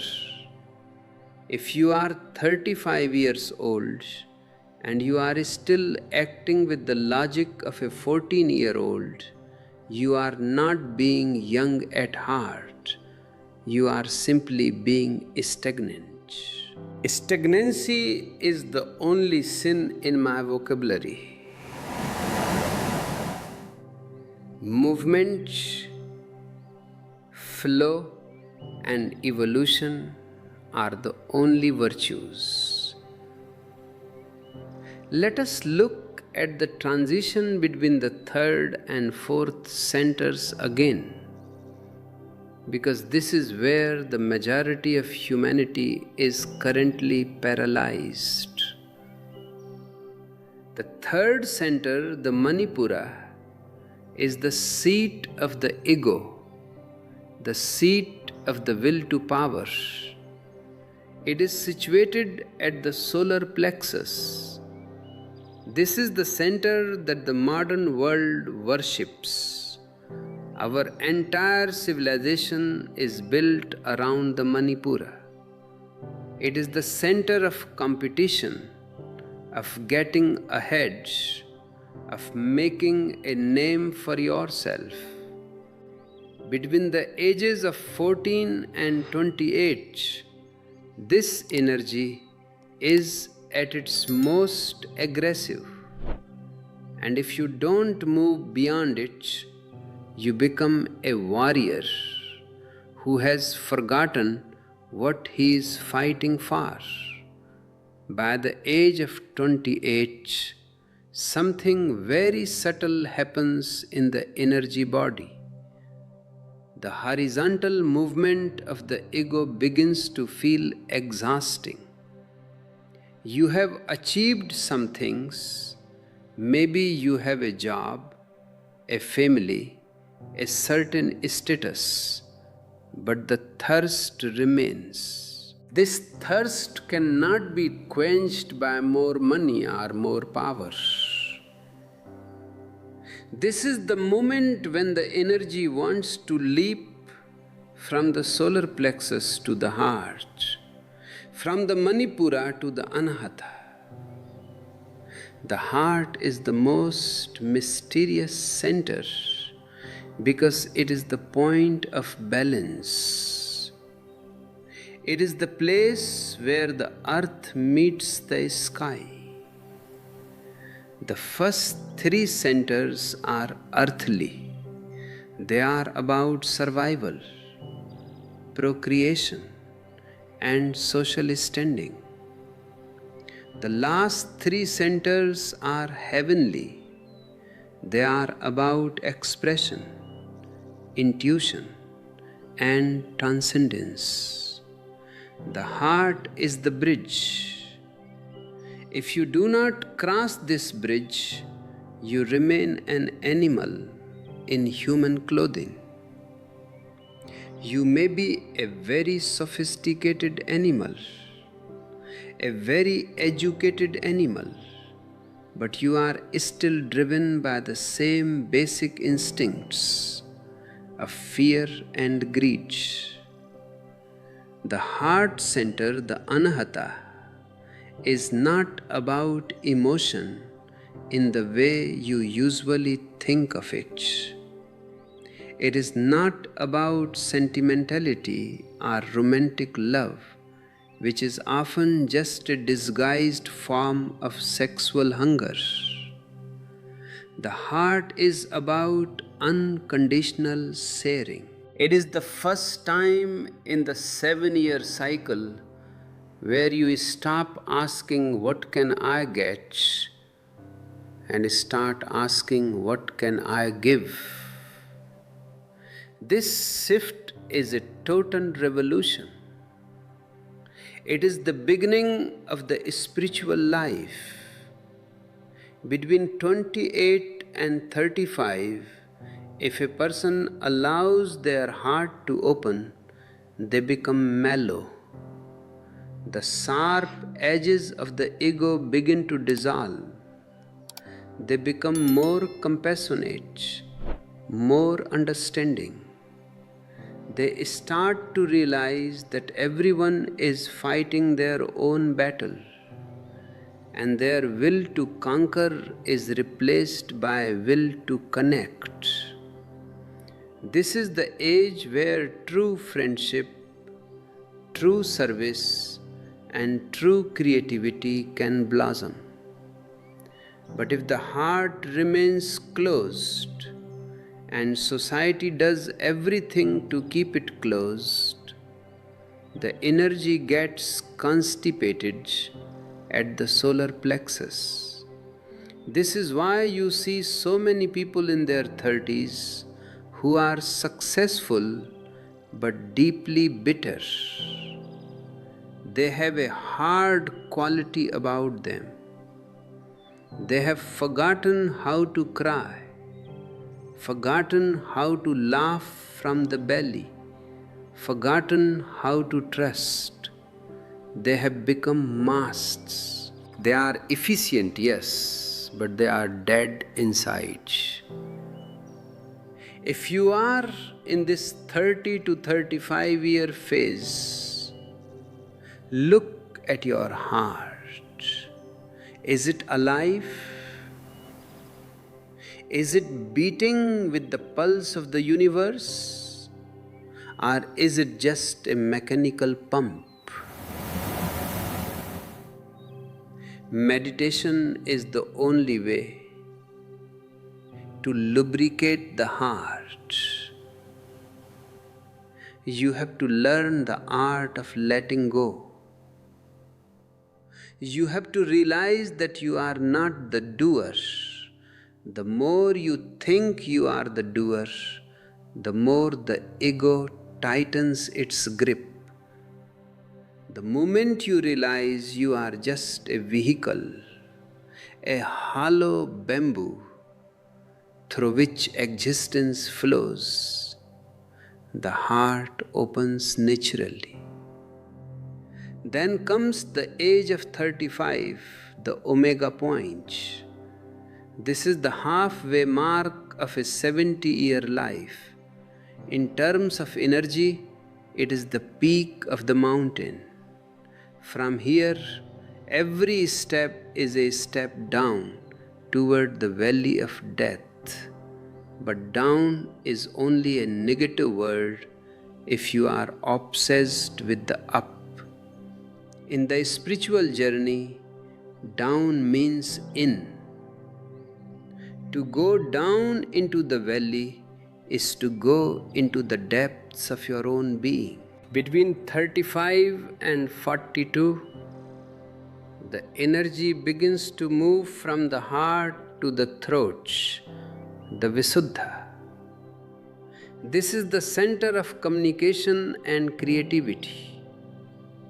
But don't misunderstand communication. It is not just about talking, it is about communion. It is about finding your own authentic voice. Up until 35, you have been speaking the language of your parents, your teachers, your society. You have been a repeater. But after 35, if you are growing, you start to speak your own truth. This is the age of the rebel, not the loud, angry rebel of 14, but the silent, firm rebel of maturity. You start to see through the lies of the world. You see the hypocrisy of the politicians, the stupidity of the priests, the emptiness of the social rituals. You start to say no to that which is false and yes to that which is real. This yes and no comes from your very core. The Visuddha center is also deeply connected to the nectar of life. There is a point in the throat that in deep meditation begins to secrete a subtle energy. that makes you feel drunk without alcohol. It is the wine of the Sufis, the soma of the ancient rishis. It is the joy of being yourself. When this center is active, you don't need external stimulation to be happy. You are a source unto yourself. However, the 42nd year brings the great test. This is when the energy tries to move from the throat to the third eye, the Agna chakra. This is the move from creativity to vision. But the gap between the 5th and 6th centers is very wide. It is like crossing a canyon on a tight rope. This is why the years between 42 and 49 are so turbulent. You are losing your outer vision. Your eyesight might weaken. Your physical strength might decline. But you haven't yet gained your inner vision. You are in a no man's land. Most people at this stage get scared. They see the first signs of old age and they panic. They try to hide their gray hair.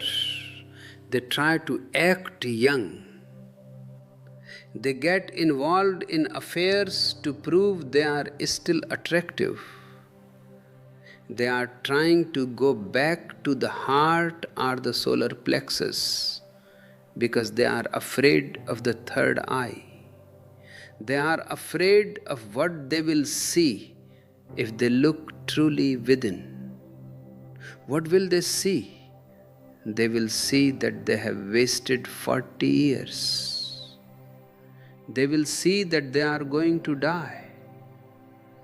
They will see that their achievements are like sand castles on the beach. This sight is terrifying. It is the dark night of the soul. But if you can face it, if you can sit in that darkness and not run away, the darkness itself begins to transform. It becomes a womb. In that darkness, the third eye begins to open. You start to see things as they are, not as you want them to be. You see the interconnectedness of all things. You see that you are not an island, but part of the vast continent of existence. This vision brings a tremendous peace. It is the peace that passeth all understanding. It is not the peace of the graveyard. It is the peace of the center of a hurricane. The Agna chakra is the seat of will. But it is not the aggressive will of the ego. It is the surrendered will of the devotee. You realize that your will and the universal will are not two different things. You stop pushing the river. You become the river. This is the state of Wu Wei. Action through non-action.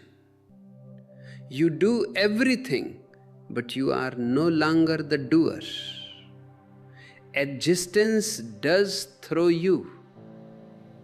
Between 49 and 56, if you are living in the Agna chakra, your life becomes a satsang, a communion with truth. Your very presence becomes a lesson. You don't have to teach, you just have to be. People will be drawn to you like bees to a flower. not because of what you say, but because of the perfume of your awareness. This is the season of the Guru or the Master. Not that you must have disciples, but that you have mastered your own energy. You have domesticated the wild horse of the mind. You are no longer a slave to your moods or your desires. You are a king or a queen in your own internal kingdom.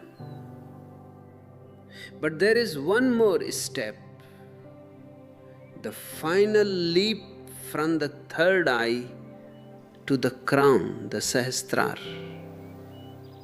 This usually happens between 56 and 63, but it can happen anytime if the intensity is there. The Sahasrara is the 1,000-petaled lotus. It is the end of the journey. It is the point where the individual vanishes into the universal. At the third eye, there was still a witness. There was an eye that was watching. But at the crown, even the witness disappears. There is only watching. The eye has been the last barrier. When that eye is dropped, the drop becomes the ocean. This is what we call nirvana, enlightenment, samadhi. It is the state of absolute emptiness. And because it is absolutely empty, it is absolutely full. It is sunyata. Between 63 and 70, a person who has reached the Sahasrara lives in a state of Sahaj Samadhi, natural enlightenment. They eat, they sleep, they walk, but they are always in the beyond. They are like a person who is living in a house but always looking out of the window at the sky. They are already gone, even while they are here. When death comes at 70 or beyond, to such a person, it is not an end, it is a celebration. It is the final homecoming. It is like a traveler who has been away for a long time and finally sees the lights of his village in the distance. He is not afraid, he is excited. He knows that he is just dropping a worn out coat to become one with the stars. This is the secret 7-year cycle. It is the evolutionary path of the soul. But most people are accidents on this path. They don't move. They are moved by circumstances. They don't grow. They just age. There is a vast difference between aging and growing. Aging is something that happens to the body. It is a horizontal process. Growing is something that happens to the consciousness. It is a vertical process. A rock ages, but it doesn't grow. A tree grows because it moves toward the sky. You are meant to be a tree of light. You are meant to grow with every 7-year cycle. If you are not growing, you are suffering. Suffering is simply a signal from existence that you are stuck. It is like an alarm clock that is trying to wake you up. Don't curse the suffering. Use it. Use the pain of your middle life crisis to fuel your search for meditation. Use the loneliness of your later years to find the beauty of aloneness. Use the fear of death to find that which is deathless within you. Every 7 years, the skin of your life is sad. It is an opportunity to be born again. Don't cling to the old skin. It is dead, it is dry, it is useless. Let it go. Be naked before existence.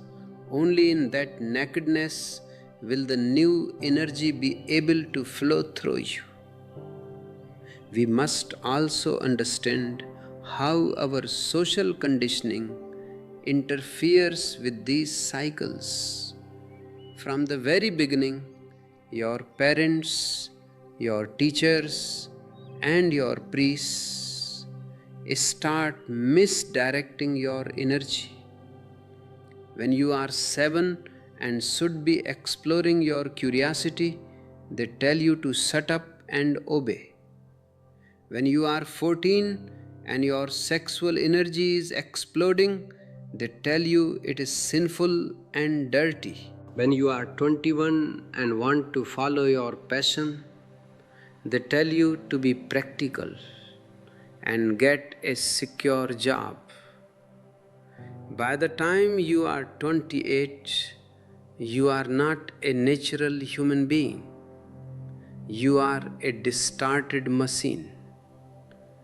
Your energy centers are all tangled. The Mooladhara is full of fear instead of survival. The Swadhisthana is full of guilt instead of joy. The Manipura is full of anger instead of power. This is why meditation is not just about sitting silently. It is about untying the knots. My dynamic meditation or Kundalini meditation is designed specifically to break these social patterns. You have to shout, you have to dance, you have to jump, you have to act out all the madness that society has forced into you. Once the steam is released, once the rubbish is thrown out, the natural 7-year rhythm can re-establish itself. You cannot reach the Sahasrara if your Mooladhara is blocked.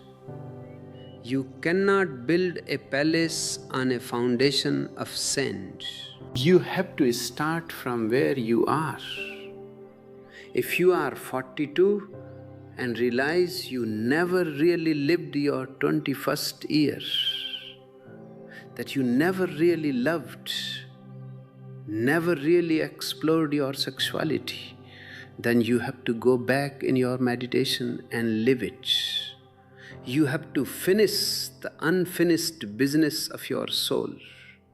This is what I call psychological deconditioning. You go back through the cycles, relive them with awareness, and clean them. Once a cycle is lived totally, it no longer has a grip on you. It is finished. You are free to move to the next. But if it is repressed, it will haunt you like a ghost. It will pull you back. This is why you see 60-year-old men acting like dirty old men. They are not dirty, they are just hungry.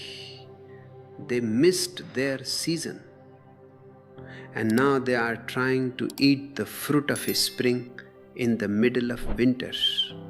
It is out of season, so it tastes bitter. I want you to be in season. I want you to be a Buddha of the season.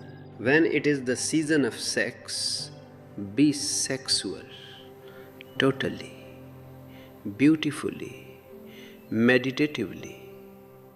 When it is the season of ambition, be ambitious with all your heart, but with the awareness that it is just a game. When it is the season of meditation, be meditative to the point where you disappear. If you live each cycle totally, you will never look back with regret. You will never say, I wish I had. You will be complete at every moment. And a person who is complete is always ready for the ultimate. If death comes today, a complete person says, I am ready. I have lived. I have tasted the juice of life in all its varieties. I have known the peak and the valley. I have known the summer and the winter. I am ready for the new adventure. This readiness is the only prayer I know. Not a prayer of words, but a prayer of being. It is a state of gratitude. You are grateful to existence for giving you this theater of 70 years to play in. You are grateful for the body machine that served you so well. You are grateful even for the pain that woke you up. In this gratitude, the ego cannot survive.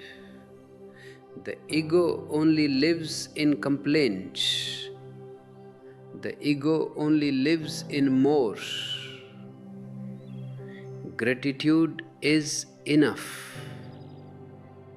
And when it is enough, you are at the Sahasrara. You are at the top of the hedge where the Heavenly Father and the Earthly Mother meet in a final embrace. So look at your life not as a problem to be solved, but as a mystery to be lived. The 7-year cycles are the chapters of this mystery. Don't skip a chapter. Read every page. Even the pages of suffering are full of wisdom. Even the pages of failure are full of light. Be alert, be aware, don't be a zombie. The zombie is the person who is lived by their habits, lived by their cycles, without ever knowing it. The Buddha is the person who lives their cycles with absolute consciousness. Both go through the same 7-year changes. But for the zombie, it is a prison, and for the Buddha, it is a dance. Transform your prison into a dance. That is my message to you. Use the knowledge of these chakras and these cycles not as dead information, but as a living map. Let it guide you from the darkness of the cave to the light of the sun. You have the potential. You have the energy. You have the seed of Buddhahood within you. All that is needed is a little sunlight of awareness and a little water of meditation. The 7-year cycles will provide the seasons. Flow with them and you will reach the ocean. The ocean is waiting. It has always been waiting. It is your source and it is your goal. The river of your life is moving toward it. Don't resist. Don't try to flow backwards. The ocean is ahead of you, and it is also within you. The 7-year cycle is just the winding path the river takes to get there. Enjoy the path. Enjoy the trees on the bank. Enjoy the rocks in the stream. Enjoy the waterfalls and the still pools. It is all part of the divine play, the Leela. And you are the player. You are the actor, the director, and the audience all in one. When the play is over, at 70 or whenever the body machine breaks down, you will step out of the character and realize that you were always the whole. This realization is the ultimate secret. This is why everything changes every 7 years, so that you can eventually find that which never changes. The unchanging is your true home. The unchanging is the eternal. The unchanging is God. Not a person in the sky, but the quality of isness that underlies all change. To find the unchanging in the midst of change is the whole art of life. The 7-year cycles are the changing colors on the surface of the unchanging white light. See the colors, enjoy the colors, but never forget the light. The colors are beautiful, but they are byproducts. The light is the essence. As you move into your next 7-year cycle, whatever it may be, do it with a new awareness. If you are 49, move into it with the grace of the Vanprasth. If you are 14, move into it with the intensity of the seeker. If you are 70, move into it with the wonder of the child. Life is a gift. Don't throw it away in sleep. Wake up, the sun is rising. The 7th year of your current cycle is approaching. It is a time of crisis, which means it is a time of opportunity. Take the opportunity. Leap. Move to the next center. Don't stay stuck. The universe loves a leaper. The universe supports the brave. Be brave enough to grow. Be brave enough to change. Be brave enough to be nobody. And in that nobodiness, you will find the everything. This is the path of the Zen master. the path of the Tantra adept, the path of the Sufi mystic. It is a path of joy, not of sacrifice. It is a path of abundance, not of austerity. It is the path of life and life abundant. Walk this path with a smile. Let your meditation be a laughter. Let your prayer be a song. The 7-year cycles are the bars of the music. Fill them with your own melody, and when the song is finished, let the silence follow. The silence that follows the song is the Sahasrara. It is the Amen, the Om, the final word. In that silence, you are God. In that silence, you are everything. My blessings are with you on this 7-fold journey. May you find the jewel in the heart of the lotus. May you find the Buddha in the heart of the man. May you find the eternal in the heart of the changing. Keep moving, keep flowing, keep growing.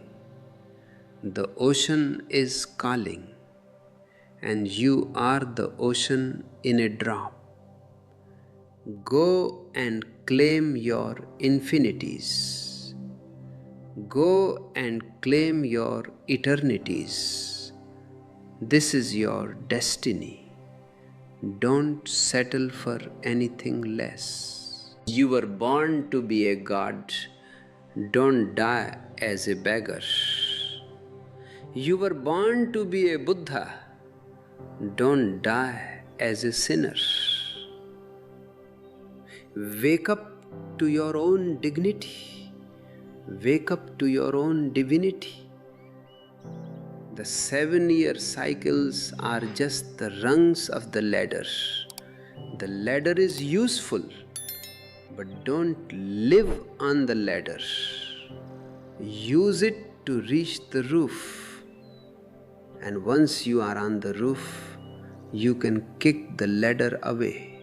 You won't need it anymore. You will have the whole sky to yourself. Go. The sky is calling. The blue void is waiting. Be the bird of the soul and fly into the infinite. And this flight into the infinite is not a matter of chance. It is a matter of mathematics. The entire universe moves in cycles. From the rotation of the giant galaxies to the dance of the subatomic particles, everything has a rhythm. In the East, we have always known this. We call it Rita, the cosmic order. Your life is not a chaotic mass of random events. It is a meticulously structured symphony of 7-year movements. If you can understand the physics of this movement, you can learn how to surf the waves of your own energy instead of being drowned by them. Let us look deeper into the esoteric chemistry of these transitions. Why 7? Because 7 is the number of the bridge between the world of matter and the world of spirit. There are 7 steps. In light, there are 7 colors. In music, 7 notes. Your body is composed of 7 tissues, the dhatus. Your psyche is composed of 7 layers of consciousness. When you hit the 7th year of any cycle, the 7th, the 14th, the 21st, and so on, you are standing on the threshold between 2 worlds. This is why every 7th year feels like a crisis. A crisis is not a bad thing. The word crisis comes from the Greek krinein, which means to decide. A crisis is a crossroads. It is a moment where the old way of living no longer works and the new way has not yet been born. If you are 49 years old, for example, you are at the end of your 7th cycle. This is the grand crisis. The energy has completed a full circle through the chakras, and it is now preparing to start a new octave. If you don't decide to move upward, you will start to move in circles, and that circular movement is what we call senility or stagnation. Many people ask me, Osho, if these cycles are natural, why doesn't everyone become enlightened at 70? It is because nature only takes you so far. Nature takes you to the door, but it cannot push you through. Nature is interested in the species, not in the individual. Nature wants you to survive, to procreate, and to protect the next generation. Once you have done that, usually by the age of 42, nature is finished with you. From that point on, you are on your own. This is the great secret. Up to 42, you are driven by biological momentum. After 42, you must be driven by spiritual intent. If you don't have that intent, you simply start to decay. You become a living ghost. You see it in the eyes of many elderly people. The light is gone. They are just waiting for the body to catch up with their already dead spirit. But it doesn't have to be that way. The years from 42 to 70 can be the most vibrant, most luminous years of your life. Because for the first time you are free from the dictatorship of biology. To use this freedom, you must understand the alchemy of the centers. Each chakra has a poison and a medicine. The poison of the Muladhara is fear. Its medicine is trust. The poison of the Swadhisthana is lust. Its medicine is creativity. The poison of the Manipura is anger. Its medicine is power. Not power over others, but the power to transform yourself. The heart's poison is jealousy. Its medicine is love. The throat's poison is gossip and lies. Its medicine is truth. The third eye's poison is intellectual pride. Its medicine is vision. And the crown has no poison. It is only the soma, the nectar of the gods.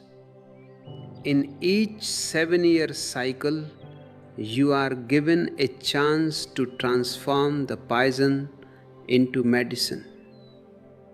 Between 21 and 28, for example, you are at the peak of the Manipura center. You are full of fire, full of ambition.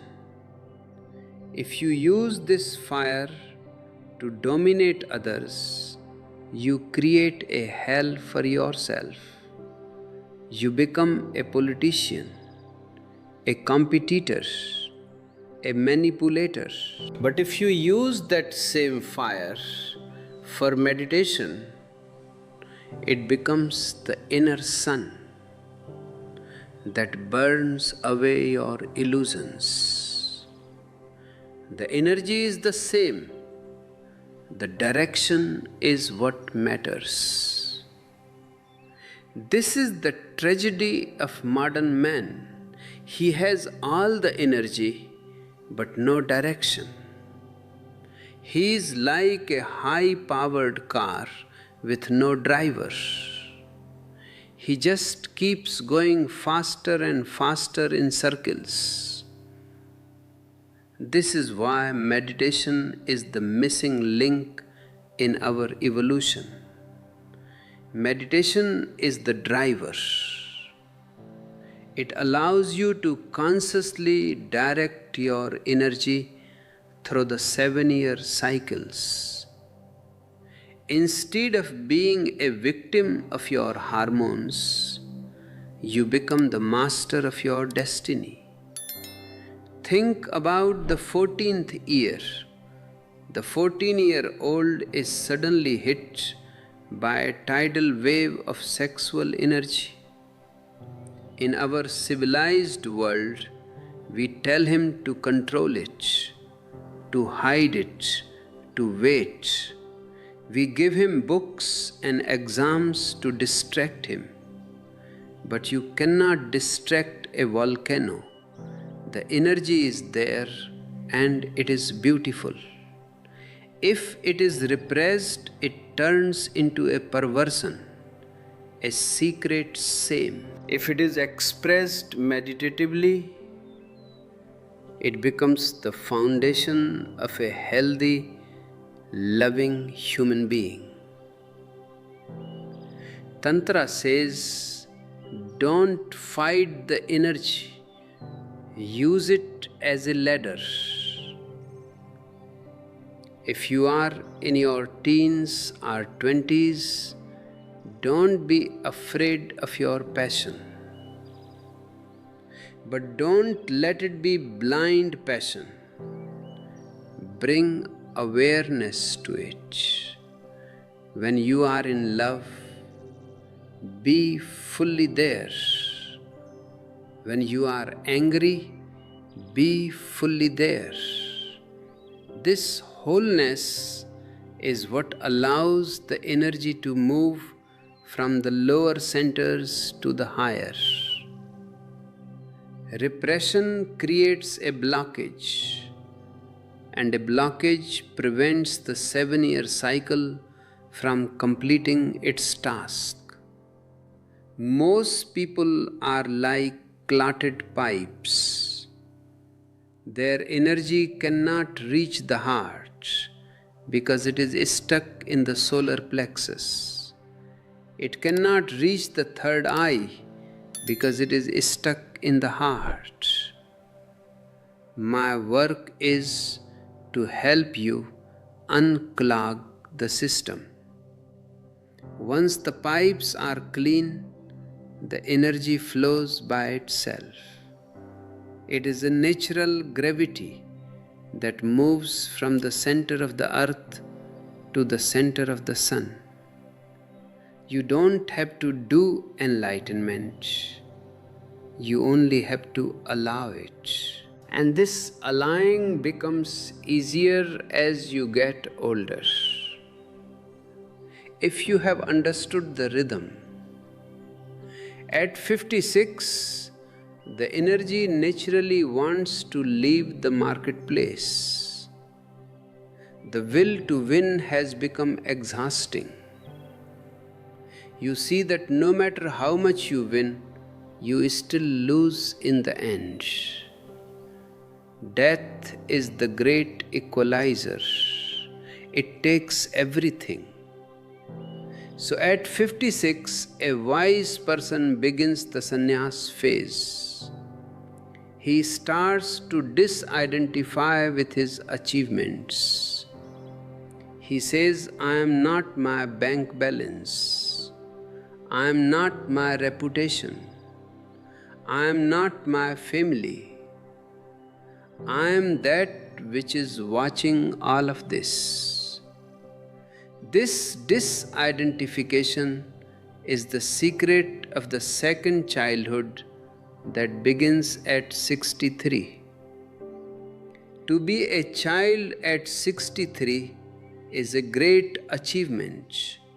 It means you have gone through the world, you have seen all its tricks, and you have remained uncorrupted. You are not ignorant like a child. You are innocent like a sage. This innocence is the highest form of intelligence. It is the intelligence that knows when to let go. I see many people clinging to their usefulness at 70. They are terrified of being useless. But I say to you, the most beautiful things in life are useless. A flower is useless. You cannot eat it. You cannot build a house with it. A sunset is useless. Love is useless. Music is useless. Only things are useful. Beings are beyond use. When you reach the age of 70, your usefulness to society is over and your value to existence begins. Now you can just be. You are like a great ancient tree that gives no fruit but provides a vast, cool shade for the weary travelers. This is the beauty of the 10 cycles. Each cycle is a preparation for the next. The first 70 years are just the preface to the real book. If you have lived them totally, then at 70, the eternal life begins. The body may fall away, the mind may dissolve, but the consciousness continues its journey into the infinite. This is what the ancients call the Mahaparinirvana, the great departure.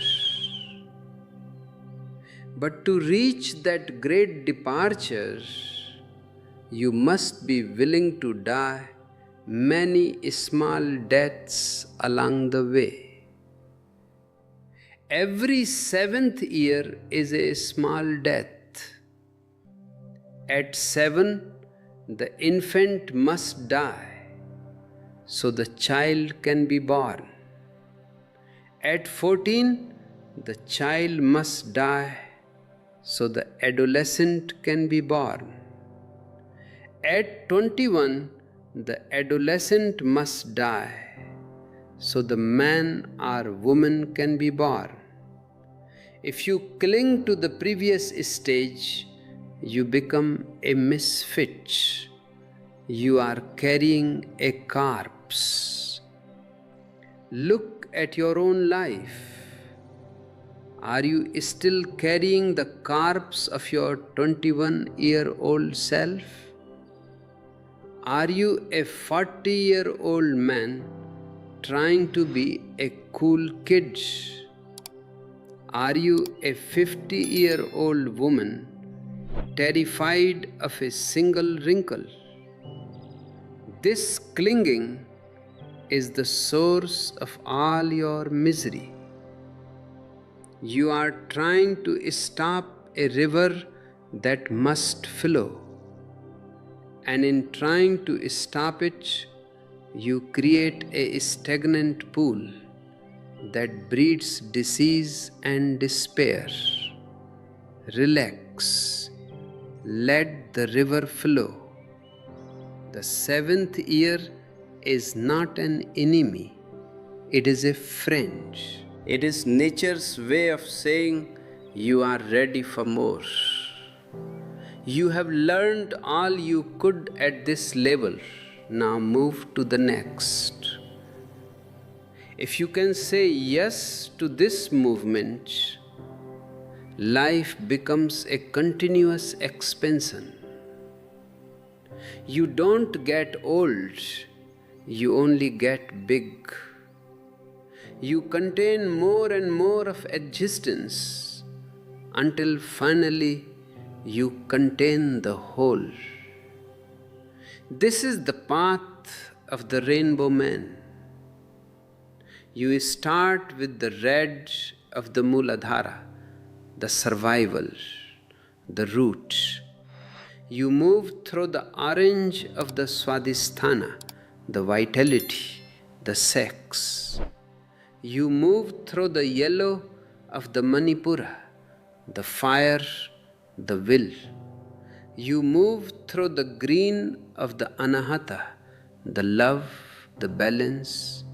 You move through the blue of the Visuddha, the truth, the expression. You move through the indigo of the Agna, the vision, the intuition, and finally you move into the violet of the Sahasrara, the transcendence, the silence. Most people are monochromatic. They live their whole life in just one color, usually red or yellow. They are one-note people. They are boring. A Buddha is a seven-color man. He is as rooted as a rock, as vital as a tiger, as powerful as a king, as loving as a mother, as truthful as a child, as visionary as a poet, and as silent as the stars. He is the complete man. And this completeness is not a gift from God. It is your own potential that has been fulfilled through the 7-year cycles. If you follow the rhythm, you will naturally become a rainbow. But you must be alert. Awareness is the catalyst that makes the transformation possible. Without awareness, the 7-year cycle is just a mechanical circle. With awareness, it becomes a spiritual spiral. You move higher with every revolution. Take this knowledge into your heart. Don't just analyze it with your head. The head is part of the third center. It loves to categorize and criticize. The heart is part of the fourth center. It loves to feel and understand. Move from the head to the heart. And from the heart, move into the silence of the hara, the center of being. In that silence, you will hear the heartbeat of the universe. You will realize that you are not a separate I, struggling against a hostile world. You are a note in the divine melody. You are a pulse in the infinite body of God.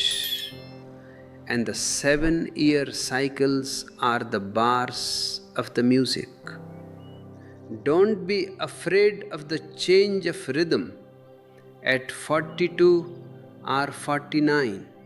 It is just the music becoming more subtle, more classical, more profound. When you were young, the music was rock and roll, loud, fast, sexual. As you get older, the music becomes symphonic, vast, deep, meditative, and in the end, the music becomes silence. And that silence is the most beautiful music of all. It is the music of the Sahasrara. It is the music of the spheres. I want you to become a connoisseur of silence.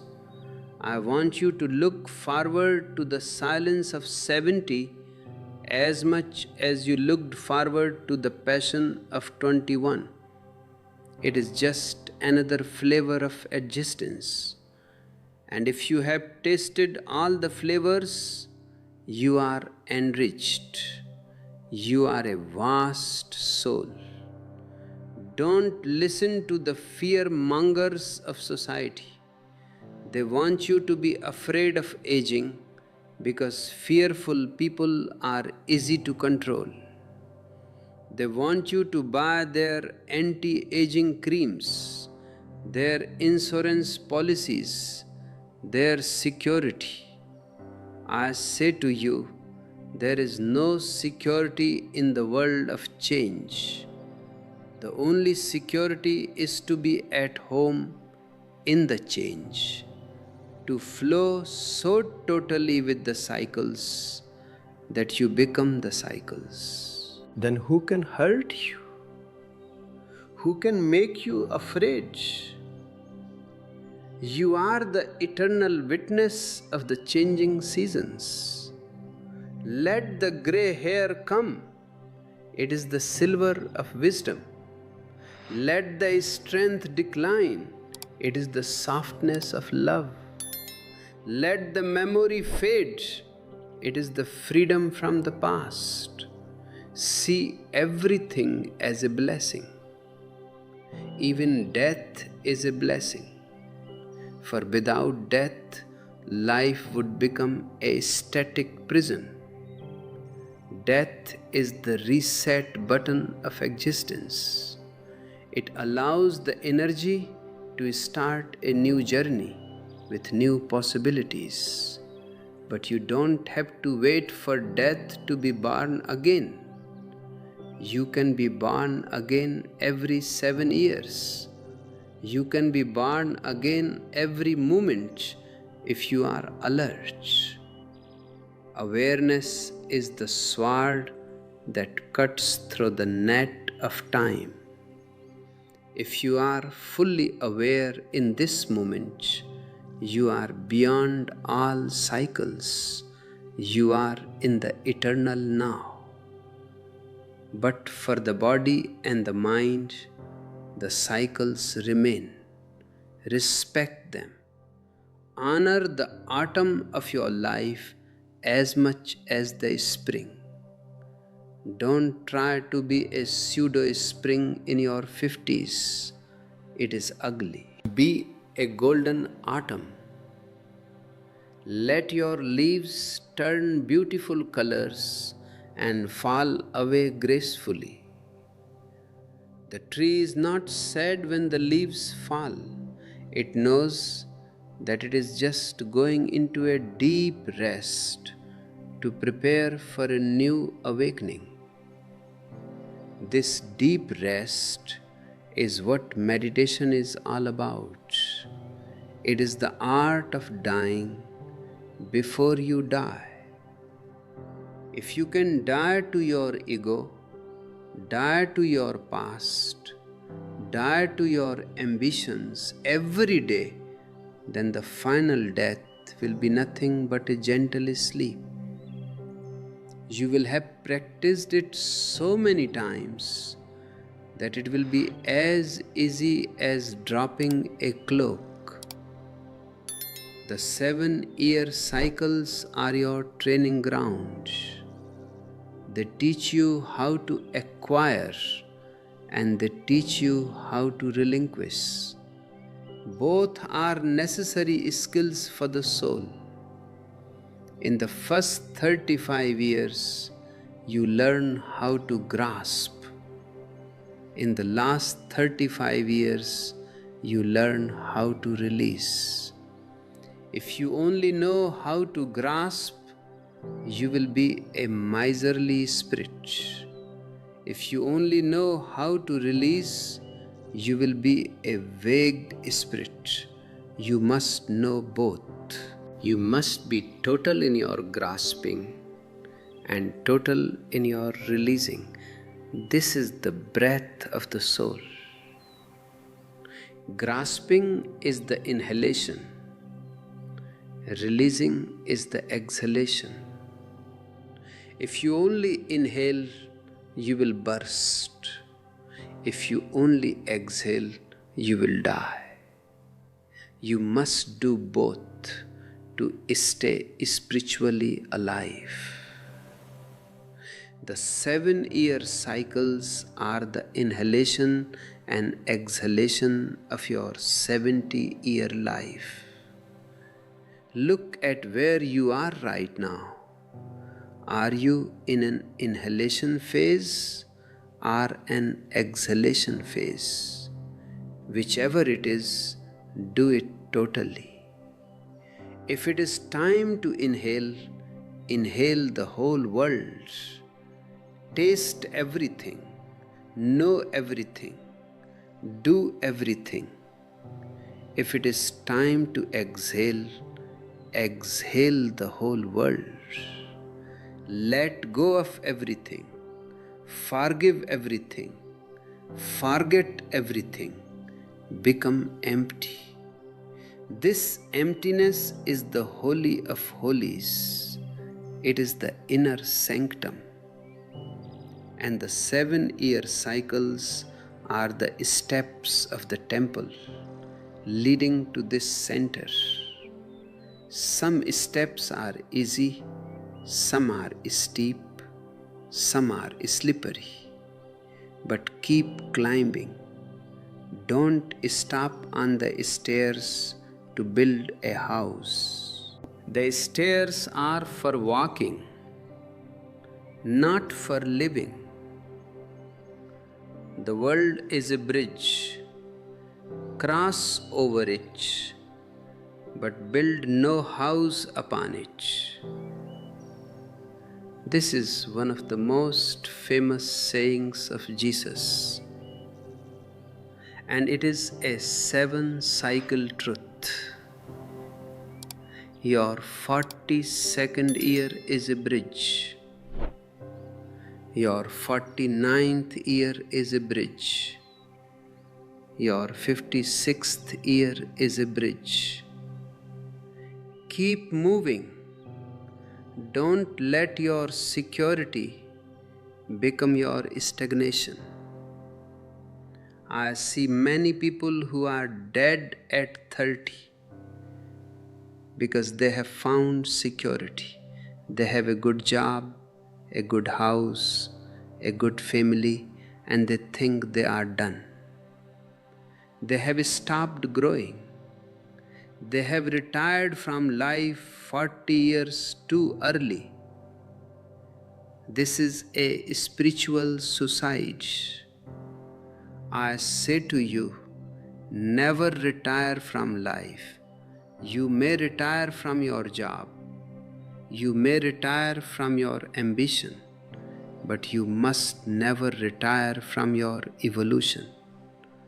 Keep your childlike inquiry alive until your very last breath. Keep asking, who am I? Keep looking at the stars with wonder. keep looking at a flower with awe. This wonder is the fuel of the higher centers. It is the energy that moves you from the third eye to the crown. Knowledge is of the mind, wonder is of the spirit. The 7-year cycles are designed to move you from knowledge to wisdom and from wisdom to wonder. A man of 70 who can still wonder is a Buddha. A man of 20 who thinks he knows everything is an old man. Age is not a matter of years, it is a matter of consciousness. I have seen 20-year-olds who are ancient and dusty, and I have seen 80-year-olds who are fresh and morning dewy. It all depends on how you move through the cycles. If you move with awareness, you stay fresh. If you move with habit, you get dusty. Shake off the dust. Every 7 years, have a great spring cleaning of your soul. Throw away the old ideas, the old prejudices, the old identities. Don't be afraid to be new. Existence loves the new. Every moment existence is renewing itself. The sun is new every morning. The flowers are new every spring. Why should you be old? You are old only because you cling to the past. Your memory is the dust on your mirror. Wipe it away. Let the mirror be empty. Then you will reflect the eternal now. Then the 7-year cycles will be seen for what they really are, just ripples on the surface of the infinite ocean. You are the ocean. The ripples come and go. The cycles rise and fall, but the depth remains the same. The depth is silent. The depth is peaceful. The depth is God. Find your depth. Use the ripples to dive deeper. Don't just stay on the surface, playing with the waves. Use the crisis of 42 to dive into the silence of the heart. Use the crisis of 49 to dive into the vision of the third eye. Use the final crisis to dive into the ocean of the whole. This is the secret of the 7-year cycle.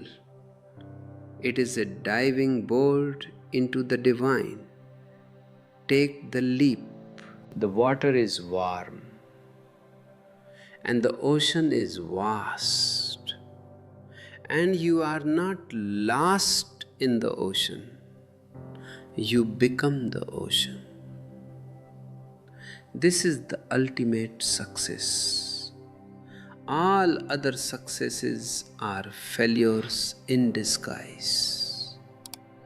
To become the whole is the only goal. And the 7-year cycles are the way. Walk the way with joy. Walk the way with awareness. Walk the way with love. And remember, I am with you on every step of the ladder. My hand is in your hand. Let us walk together toward the sunrise. The night is nearly over.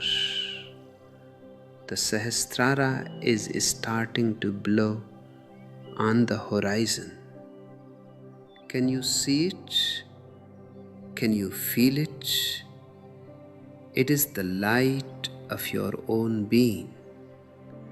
It is the Buddha within. Wake up and see it. Wake up and be it. The 7-year cycles are just the waking up process. Don't fall back asleep in the middle of the morning. Stay awake until the sun is high in the sky. This is my morning message to you. Let it resonate in your heart. Let it vibrate in your cells. You are a seed of the divine, and the 7-year cycles are the seasons of your growth. Bloom. Bloom with all your might. Bloom until you are nothing but perfume. And that perfume will reach the nostrils of God. And God will say, "Welcome home, my child. You have lived. You have grown. You have become what I always knew you were, a Buddha." This is the end of the search, and it is the beginning of the eternal dance. Dance with me. Let the 7-year cycles be your music, and let the infinite be your dance floor. I salute the divine rhythm within you. I salute the 7 colors of your soul. I salute the silence at your center. May you flow with the cycles. May you grow with the seasons. May you find the unchanging in the changing. And as you fly into that blue void, as you let go of the last remnants of the soar, you will realize that the sky itself has a pulse. This pulse is what we have been calling the 7-year cycle. It is the breath of the universe. As it manifests through your biology, to understand this breath, you must understand the subtle interplay between tension and relaxation. Every 7 years, there is a peak of tension, followed by a new form of relaxation. If you can learn to ride these peaks, you will find that life is not a struggle, but a rhythmic unfolding, a blossoming that never ends. Let us look at the structure of this tension. Why does it happen? It happens because your energy is trying to leap from one chakra to the next. It is like a quantum leap. The energy gathers at a certain center, let's say the Manipura, the solar plexus, for 7 years. It saturates that center. It learns everything there is to learn about power, ego, and assertion. By the end of that 7th year, the center is full. It is overflowing. This overflow creates a tension, a crisis, You feel stuck. You feel restless. You feel that the old ways are no longer enough. This is the moment of the leap. If you are aware, you allow the energy to rise to the heart. If you are unaware, you try to build a bigger dam at the solar plexus to hold the energy back. That dam is what we call stress. Stress is nothing but the refusal to move with the 7-year cycle. It is the refusal to let the energy rise. Most of the diseases that plague modern man, from cancer to heart attacks to neurosis, are simply the results of repressed leaps. You were supposed to move to the heart at 28, but you stayed at the solar plexus because you were afraid of love. You stayed in the world of competition and useful logic. Now the energy that was meant to become the perfume of love has become the poison of frustration. It is fermenting inside you. Every 7 years, the universe gives you a grace period to clear these blockages. This is why around the ages of 7, 14, 21, 28, 35, 42, 49, 56 and 63, your life seems to fall apart. Relationships break, careers change, your health fluctuates. Don't be afraid. This is just the great architect tearing down the old walls to build a larger mansion. You have outgrown your current identity. The 7-year-old identity cannot hold the 14-year-old's fire. The 42-year-old's identity cannot hold the 49-year-old's vision. In the East, we have always recognized the importance of these transition points. We developed the science of Kundalini, the serpent power, to describe how this energy moves. The serpent is a beautiful metaphor. It sheds its skin. Every 7 years, you must shed your psychological skin. If you don't, the old skin becomes a prison. It becomes tight. It doesn't allow you to breathe. To shed the skin, you need the heat of meditation. Just as a snake needs the heat of the sun to help it slide out of its old scales, you need the heat of awareness to slide out of your old habits. Let's look at the relationship between these cycles and the polarities of Shiva and Shakti, the masculine and the feminine. Every 7-year cycle has a different gender emphasis. For the first 7 years, a child is essentially feminine, receptive, vulnerable, dependent. From 7 to 14, the masculine energy begins to rise. Curiosity, aggression, exploration. From 14 to 21, the tension between these two becomes explosive. This is sex. But true maturity happens when these two polarities meet within you. This is the internal marriage. Usually, people look for this marriage outside.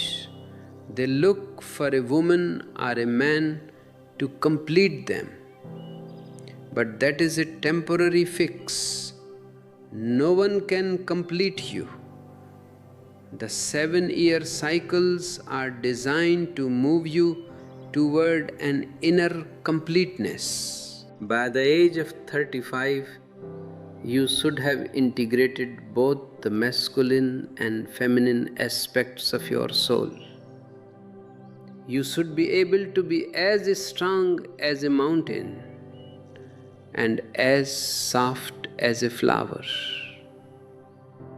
You should be able to use logic when needed and intuition when needed. If this integration doesn't happen, you will spend the rest of your life as a half being, always searching for the other half in the marketplace.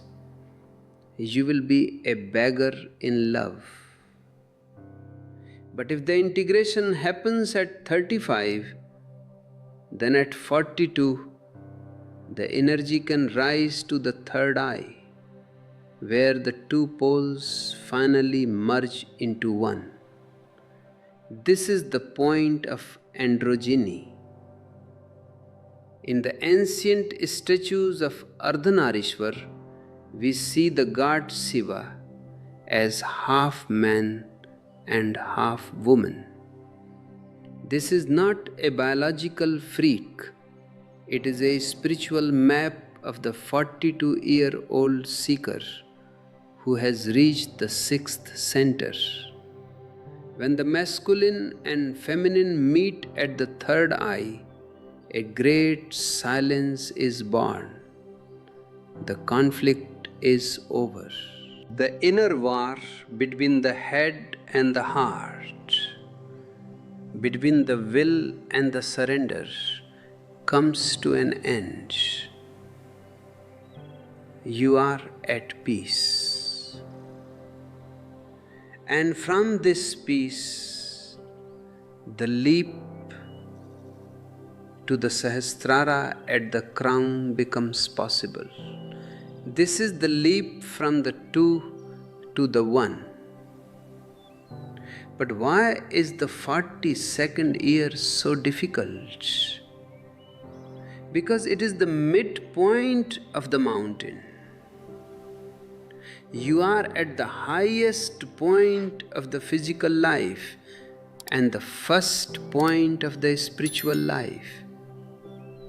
It is like being on the peak of Everest. The air is thin. You cannot breathe the way you used to. Your old social life, your old ambitions, your old pleasures, they all feel suffocating. You want something else, but you don't know what it is. You are in a spiritual vacuum. Many people try to fill this vacuum with more of the old. They think maybe if I get a newer car, or a younger wife, or a bigger house, the feeling of emptiness will go away. It won't. The emptiness is not a lack of things. It is a presence of the beyond. It is the call of the infinite. You are being invited to the final banquet, and you are trying to stay at the children's table.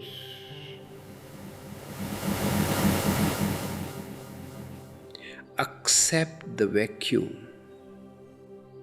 Love the emptiness. In Zen, they call it the great death. It is a death of the false self. And only through this death is the true self born. The 42nd year is the labor pain of your Buddhahood. If you can stay alert through the pain, if you can avoid the anesthetics of society, the alcohol, the television, the busyness, you will be born into a new world. This new world is the world of the vertical dimension. Up until now, your life has been horizontal. You moved from point A to point B, from childhood to youth, from poverty to wealth. It was a line in time. But at 42, you can move vertically. You can move from time to eternity. You can move from the doing to the being. This vertical movement doesn't take any time. It is an instantaneous transformation. This is why meditation is so vital during these latter cycles. Meditation is the vertical elevator. It takes you straight to the 7th floor, the Sahasrara, while the body and mind are still climbing the stairs of the 7-year cycles. If you have the elevator, you are not worried about the stairs. The stairs may be old, they may be creaky, they may be difficult, but you are already on the roof. You can watch the stairs with a detached amusement. Let's talk about the 7-year itch. You have heard this phrase in relation to marriage, but it applies to everything. Every 7 years, the bioelectricity of your body changes its rhythm. This means that every 7 years you literally become a different person. If you are married, the person you married 7 years ago is gone, and the person you were is also gone. If you haven't been growing together, if you haven't been reintroducing yourselves to each other every day, you will wake up after 7 years and feel like you are sleeping with a stranger. This is the cause of so much divorce and misery. People try to hold on to a contract that was signed by two people who no longer exist. They are trying to keep the form while the spirit has moved on. I say to you, don't be afraid of the 7-year itch. Use it. Use it as an opportunity to fall in love all over again with a new person. Or, if the cycle has truly finished, have the courage to say goodbye with gratitude. Don't cling to the dead past. The 7th year is a door. Walk through it. This same principle applies to your career, your hobbies, your beliefs. Every 7 years, you should ask yourself, is this still my truth? Does this still nourish my soul, or am I just doing it out of habit? Habit is the death of awareness. Habit is the rust on the soul. The 7-year cycles are nature's way of shaking the tree to get rid of the dead leaves of habit. If you are 63 and still holding on to the same political views or religious dogmas you had at 21, you are a spiritual fossil. You haven't moved an inch. You have just been collecting dust for 40 years. A true seeker is new every 7 years. He is always ready to learn, always ready to unlearn, especially to unlearn. Unlearning is the most important part of the higher cycles. In the first 35 years, you collect knowledge. In the next 35 years, you must discard it. You must become ignorant again. But as I said before, this is a luminous ignorance. It is the ignorance of the person who knows that reality cannot be captured in words or concepts. It is the ignorance of the person who has seen the ocean and realized that his cup of knowledge is useless. This discarding of knowledge is what clears the Visuddha center, the throat. The throat gets blocked by borrowed words, by scriptures, by theories. To clear it, you must find your own silence. When you speak from your own silence, your words have weight, they have authority. Not the authority of a priest, but the authority of an eyewitness. You are not talking about God because you read it in a book. You are talking about the divine because you have felt its pulse in your own breath. This eyewitness quality is the mark of the sixth cycle, from 42 to 49. You become a witness to your own life. You see the comedy of your own ego. You see how hard you tried to be somebody, and you laugh. You see how much you worried about things that don't matter, and you laugh. This laughter is the most spiritual thing in the world. It shows that you have gained distance. You are no longer in the drama, you are the audience. And once you are the audience, the drama can no longer hurt you. The tragedies of life become just episodes in a long movie.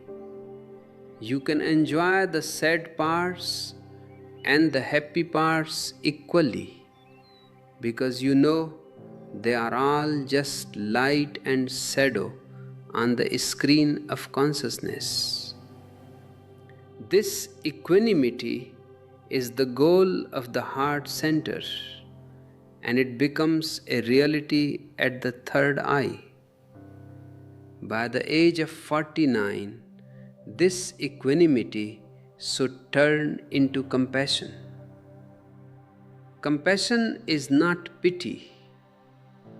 Pity is when you feel superior to someone who is suffering. Compassion is when you see your own reflection in the suffering of others. You see that everyone is caught in the same 7-year cycles. Everyone is struggling with the same chakras.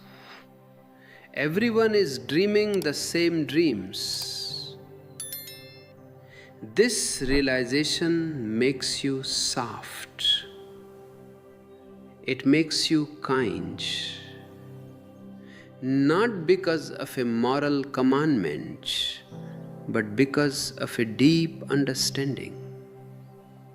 Between 49 and 56, this compassion starts to radiate. You don't do compassion, you are compassion. You are like a candle that just gives light because it is its nature to do so.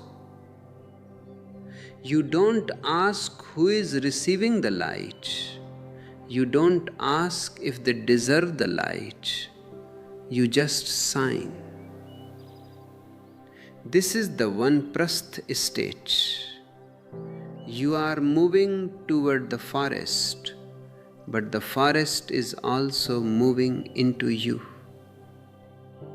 The wildness, the naturalness, the spontaneity of existence is taking over.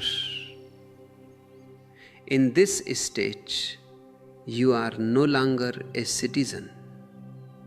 You are a cosmic being. You don't belong to a country, a race, or a religion. You belong to the stars. You belong to the whole. This is the ultimate security. When you belong to the whole takes care of you. You don't have to worry about your future. The same force that keeps the planets in their orbits will keep your heart beating as long as it is needed. And when it is not needed, it will take you back into itself with perfect love. At 56, the 9th cycle begins. This is the cycle of preparation for the leap. You are standing at the very edge of the abyss. Behind you is the world of form. In front of you is the world of the formless. This is the time of total renunciation. And renunciation does not mean leaving the world. It means seeing through the world. It means realizing that the world is a dream. If you know it is a dream, you can still play in it. You can still eat your dinner, talk to your friends, and enjoy the sunset. But you are no longer invested in the outcome. You are like a person playing a game of cards with play money. If you win, it's fine. If you lose, it's fine. The play money doesn't change your bank balance in reality.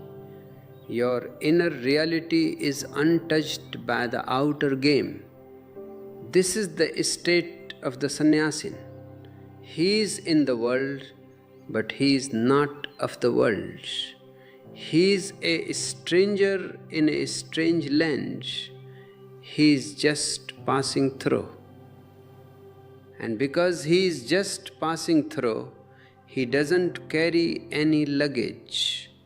He travels light. His only possessions are his awareness and his gratitude.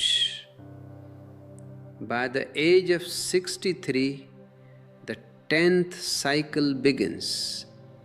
This is the cycle of completion. The circle is coming back to the alpha. You are becoming a baby again. But this time you are a baby who is awake. In your first childhood, you were innocent because you didn't know anything.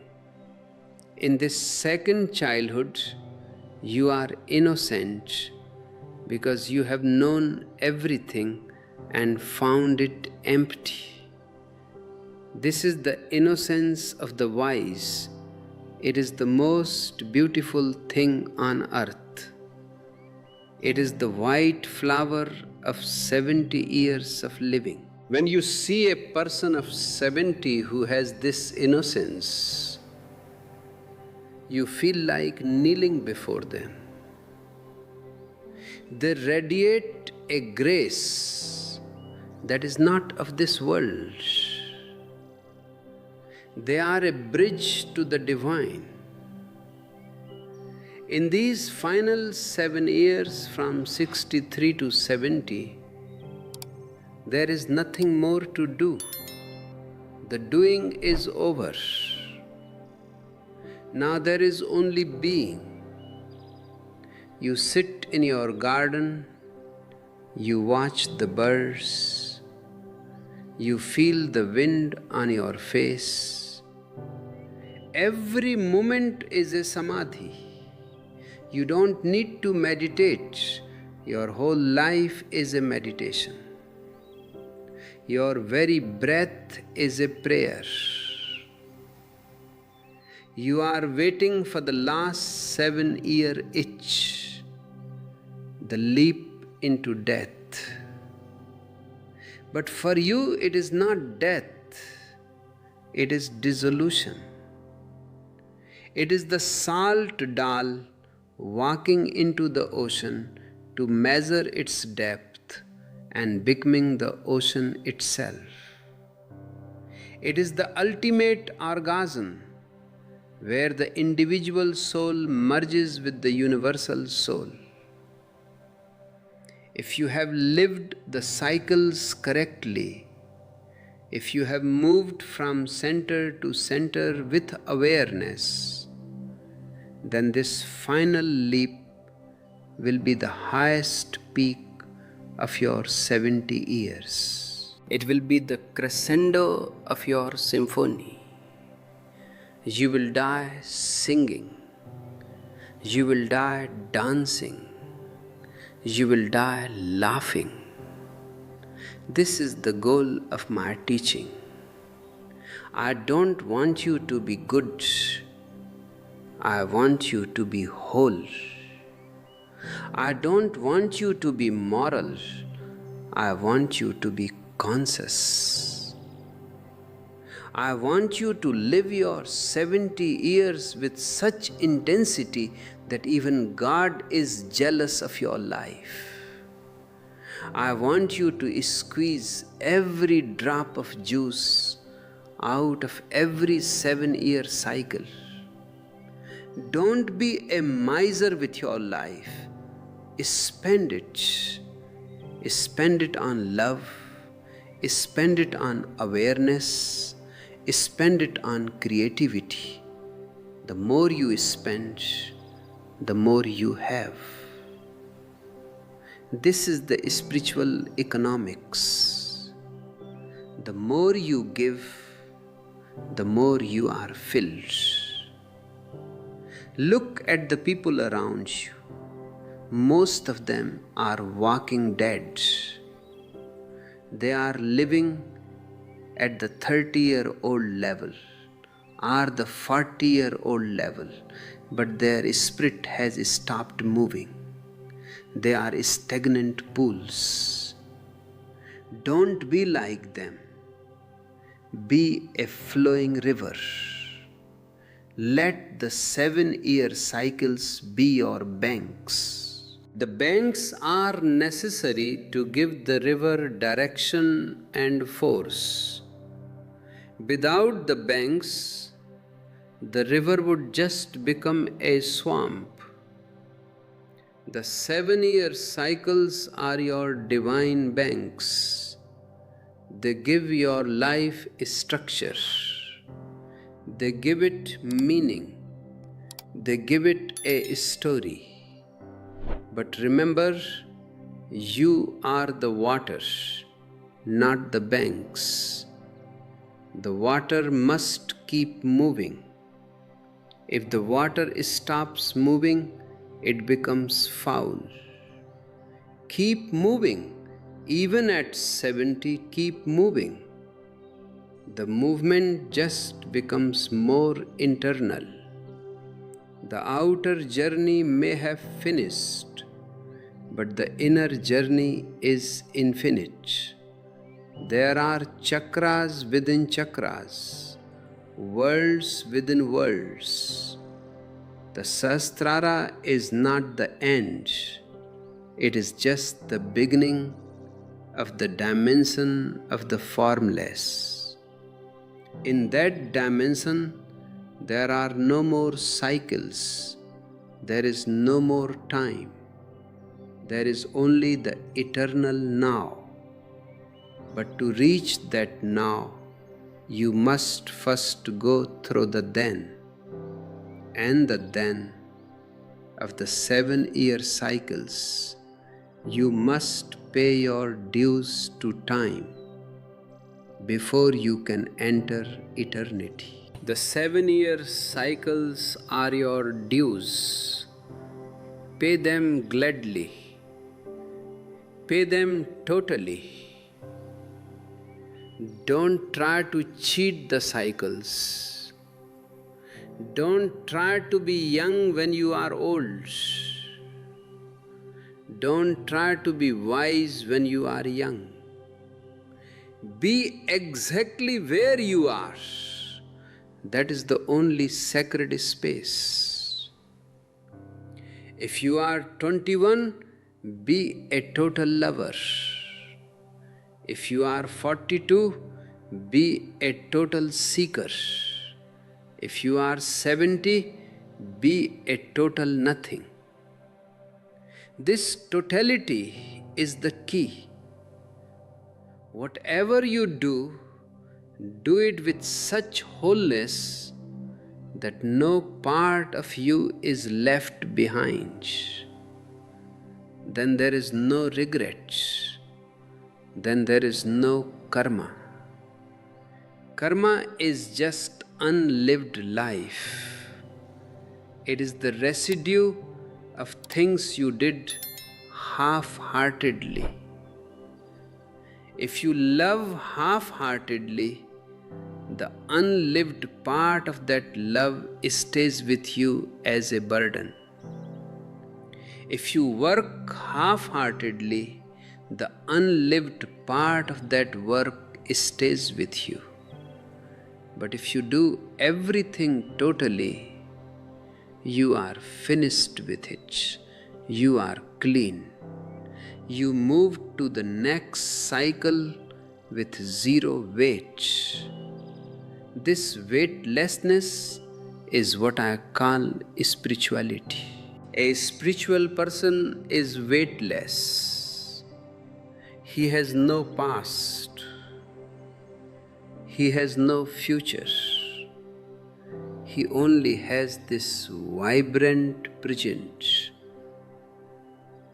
He is empty. And because he is empty, he can be filled by the whole.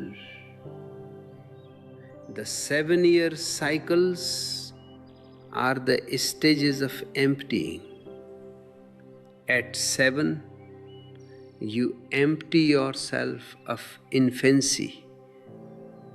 At 14, you empty yourself of childhood. At 21, you empty yourself of adolescence, and so on. Until at 70, you empty yourself of self. And in that final emptying, you find God. This is the secret 7-year cycle. It is the alchemical process of turning dust into divinity. It is happening right now, in your body, in your breath, in your soul.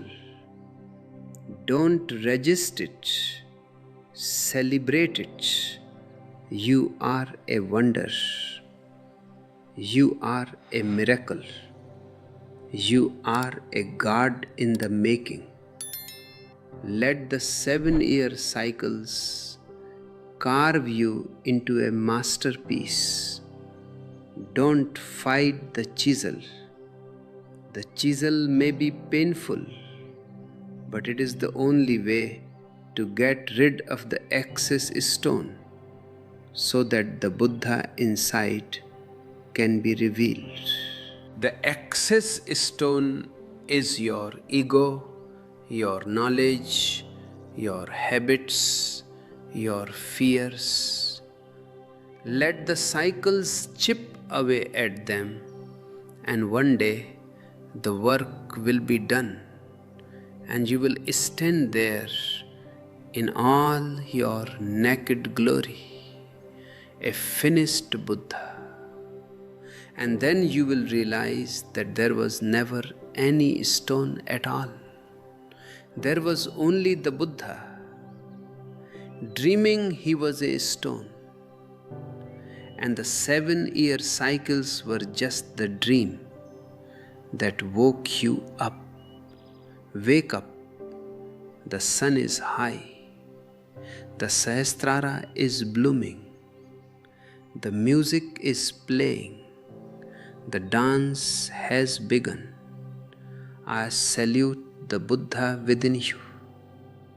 I salute your 7 centers. I salute your infinite potential. May you live totally. May you die totally. May you be the whole. By the 49th year, the scent of compassion begins to permeate your very being. It is no longer an effort to be kind, it is a natural radiation. You have seen the struggle of the 35-year-olds, the panic of the 42-year-olds, and you have realized that everyone is moving through the same seasonal changes of the soul. This understanding is what I call the Vanprasth stage. In ancient India, this was the time when a person would start looking toward the forest. But the forest is not just a geographical location, it is a state of mind. It is the beginning of aloneness. Understand the difference between loneliness and aloneness. Loneliness is the absence of the other. It is a state of poverty. You feel incomplete. You feel a void, and you try to fill it with people, with crowds, with noise. But aloneness is the presence of oneself. It is a state of peak wealth. In aloneness, you are so full of your own being that you don't need anyone else to complete you. By 49, if you have lived your cycles totally, you should be moving from the poverty of loneliness to the richness of aloneness. The 49th year is the threshold of the 9th cycle. The energy, having matured through the heart and the throat, now begins to settle into the third eye, the Agna chakra. This is the center of wisdom. Wisdom is not knowledge. Knowledge is about things, whereas wisdom is about the isness of existence. A man of knowledge has many answers. A man of wisdom has no questions. He is in a state of wonder. He looks at the world with the eyes of an ancient child. During the years from 49 to 56, your social life should begin to wither naturally. Not that you become a hermit, but you are no longer a social animal. You no longer care about what they say. The opinion of the crowd has lost its sting. You are finally becoming an individual. The word individual means that which is indivisible. You are no longer split between your public face and your private face. You are one. You are integrated. This integration is the result of the energy rising through the chakras. Each chakra you mastered in the previous 7-year cycles was a step toward this unity.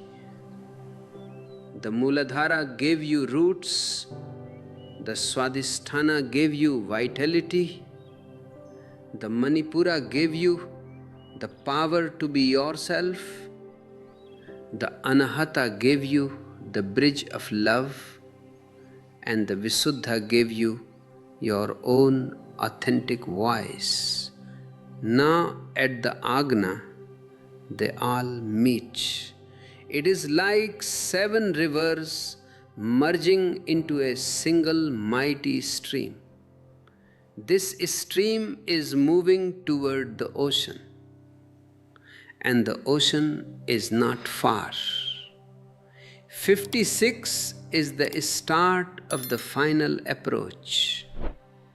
In the East, we call this the age of sannyas. A sannyasin is one who has realized that the world is a stage and he is just an actor playing a role. He doesn't take the role seriously. If he is a father, he plays the role of a father, but he knows he is not the father.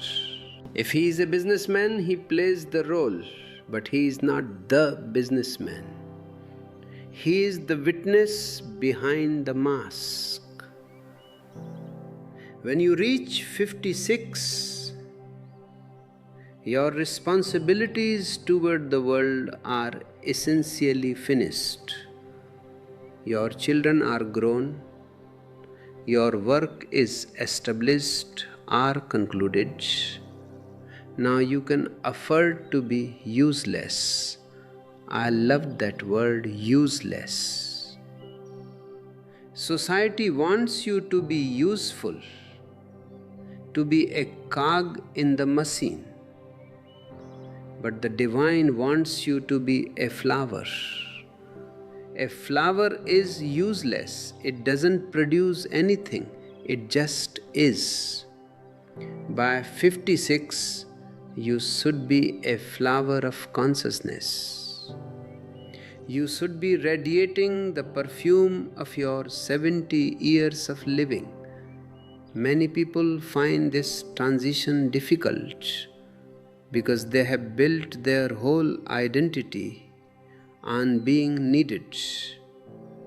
Mothers find it hard when their children leave.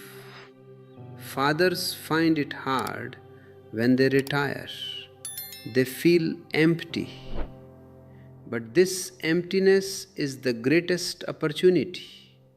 It is the space in which God can enter. If you are full of your usefulness, there is no room for the divine. But if you are empty, if you are quote unquote useless, you become a hollow bamboo through which the infinite can sing its song.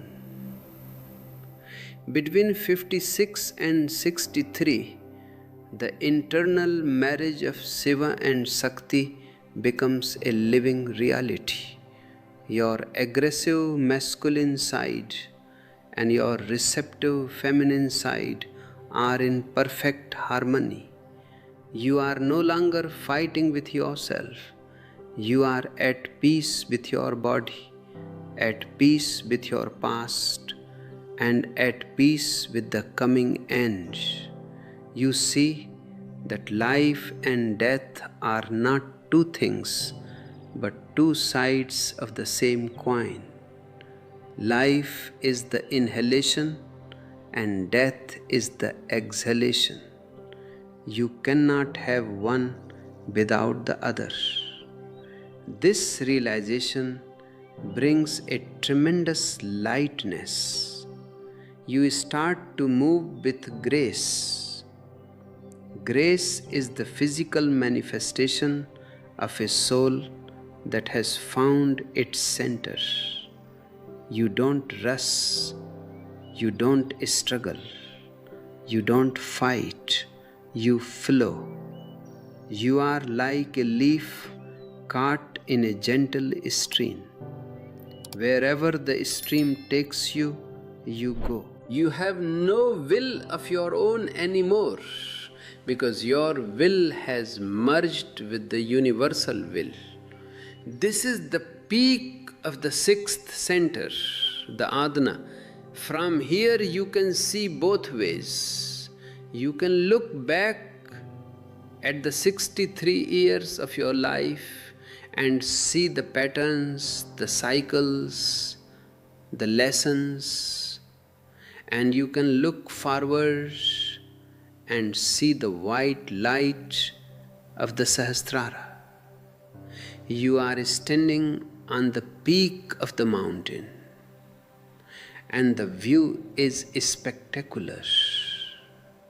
You see that everything, the pain, the joy, the failure, the success, was all necessary. It was all part of the process of your awakening. At 63, you enter the 10th cycle.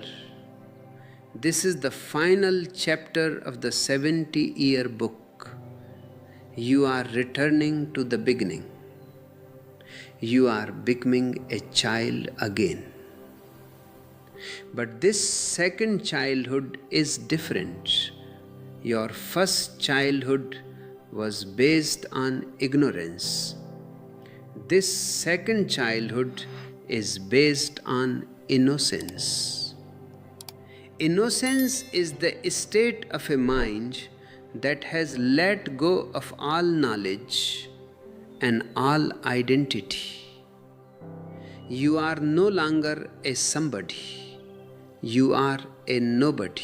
And to be a nobody is the ultimate freedom. A somebody is always under pressure. Pressure to perform, pressure to maintain an image, pressure to be consistent. But a nobody has no image to maintain. He can be anything. He can laugh like a child. He can dance like a madman. He can sit in silence like a rock. He is free from the prison of the ego. Between 63 and 70, your energy is withdrawing from the periphery and moving toward the center. This is a natural dying. Your senses may become less sharp. The world of form is fading, but your inner sight is becoming sharper. The world of the spirit is becoming more real. You are like a person who is leaving a theater. The play is still going on, but you are moving toward the exit, and your mind is already on your home. Your home is the formless. Your home is the silence. Your home is the source from which you came 70 years ago. The 7-year cycles have brought you back to the door of your house. All that is needed now is to wait. To wait in prayerful awareness.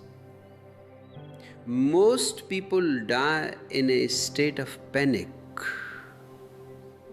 because they have unfinished business. They haven't loved enough. They haven't lived enough. They haven't danced enough. They feel they are being taken against their will. But a person who has lived the cycles totally is not taken. He goes. He surrenders. He sees death as the ultimate relaxation. He has worked for 70 years. He has played all the roles. He has learned all the lessons. Now he is ready for a deep sleep. But this sleep is not unconsciousness. It is the highest form of consciousness. It is the state of samadhi. When a Buddha dies, it is called Mahaparinirvana, the great peace. He is dropping the cage of the body so he can become the sky. He is no longer an individual wave, he is the ocean. This is the secret 7-year cycle. It is a ladder to the divine. Each 7 years is a new run, a new perspective, a new opportunity to shed the ego and find the soul. If you understand this, you don't fear aging. You welcome it. You see that every wrinkle is a badge of experience, and every gray hair is a thread of wisdom. You move through life with a smile, knowing that the best is always yet to come. The world wants you to stay at the 35-year-old level forever. It wants you to stay in the world of ambition, competition, and consumption. But that is a recipe for misery. You cannot stay in the spring forever. You must move into the summer, the autumn, and the winter. Each season has its own beauty. The winter of 70 is just as beautiful as the spring of 14, if you know how to live it. In the winter of 70, there is a clarity that is not possible in the heat of 14. There is a stillness that is not possible in the struggle of 28. There is a wholeness that is not possible in the division of 42. You are complete. You are a finished work of art. And then when the clock strikes 70, or whenever the body machine reaches its limit, you close your eyes and you jump. You jump into the unknown. And because you have been practicing letting go every 7 years, the final letting go is easy. It is like a fruit falling from a tree when it is ripe. There is no struggle, no pain, just a gentle dropping into the lap of existence. This is the art of living and the art of dying. They are the same art. To live totally is to die totally. To be here and now in every cycle is the only way to reach the beyond. Don't postpone your life. Don't wait for retirement to find God. God is in the 7-year-old's curiosity, the 14-year-old's passion, the 28-year-old's ambition, and the 70-year-old's silence. Every 7 years, the divine is giving you a new mask to wear and a new game to play. Play the game with all your heart, but never forget who the player is. The player is the eternal witness. He is the one who never changes, while everything else changes every 7 years. He is the center of the cyclone. Find that center.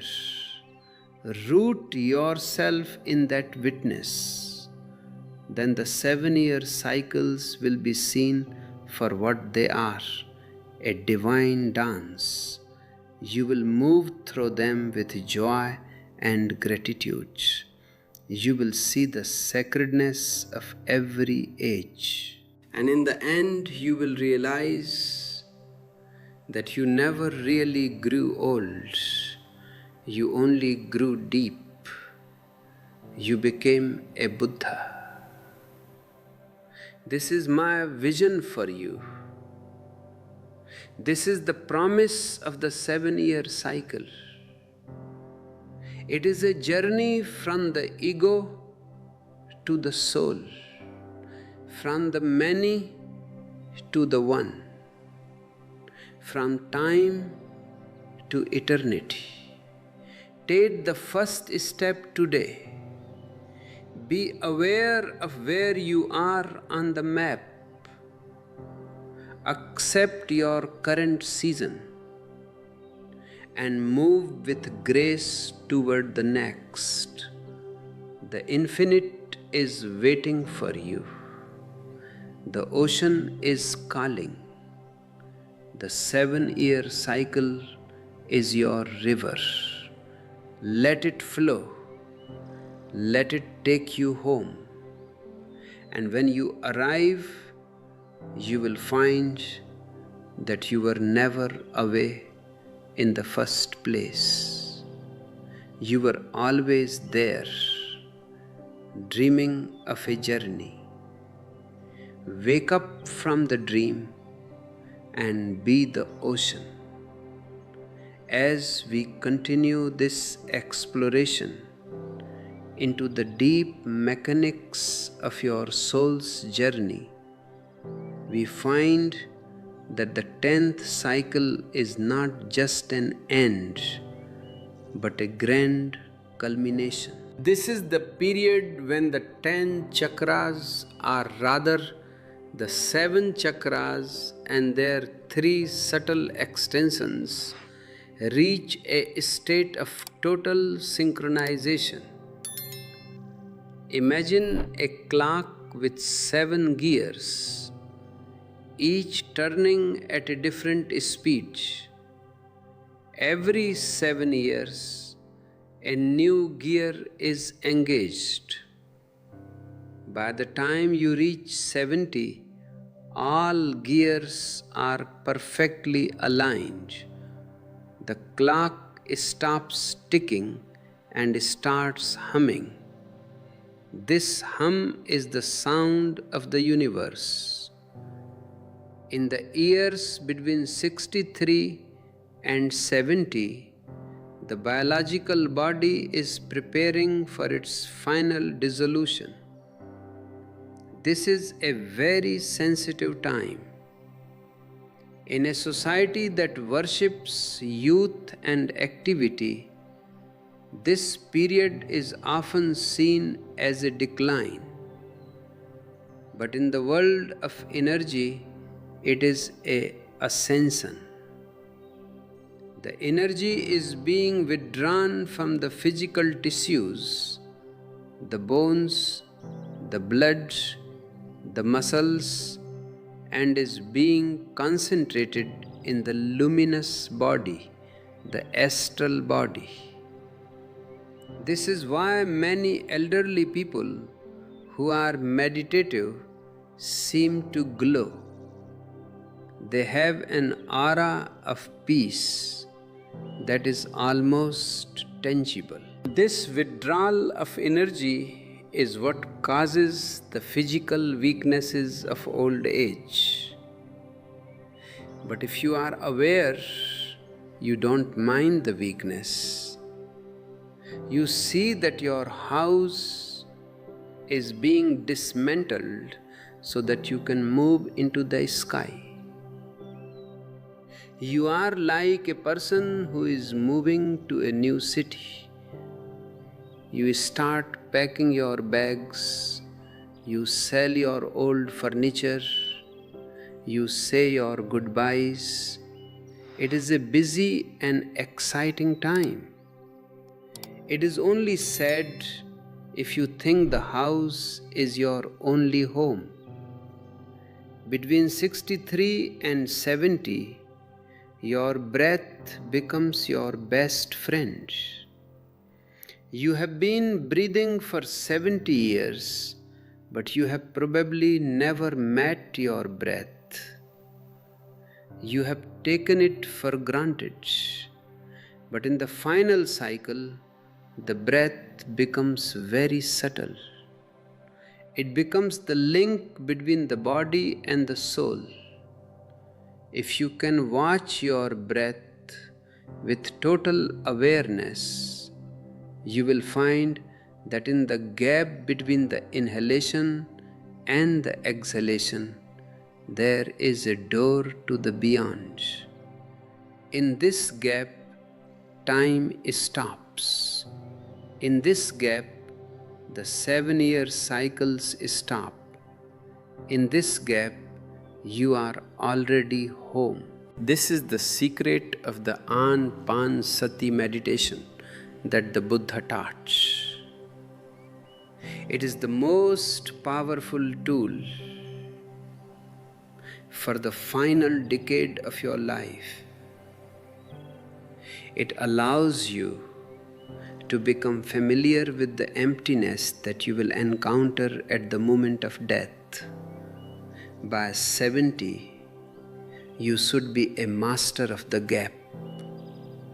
You should be able to slide into that silence whenever you want. And then, when the final exhalation comes, the one that isn't followed by an inhalation, you will simply slide out of the body with a smile.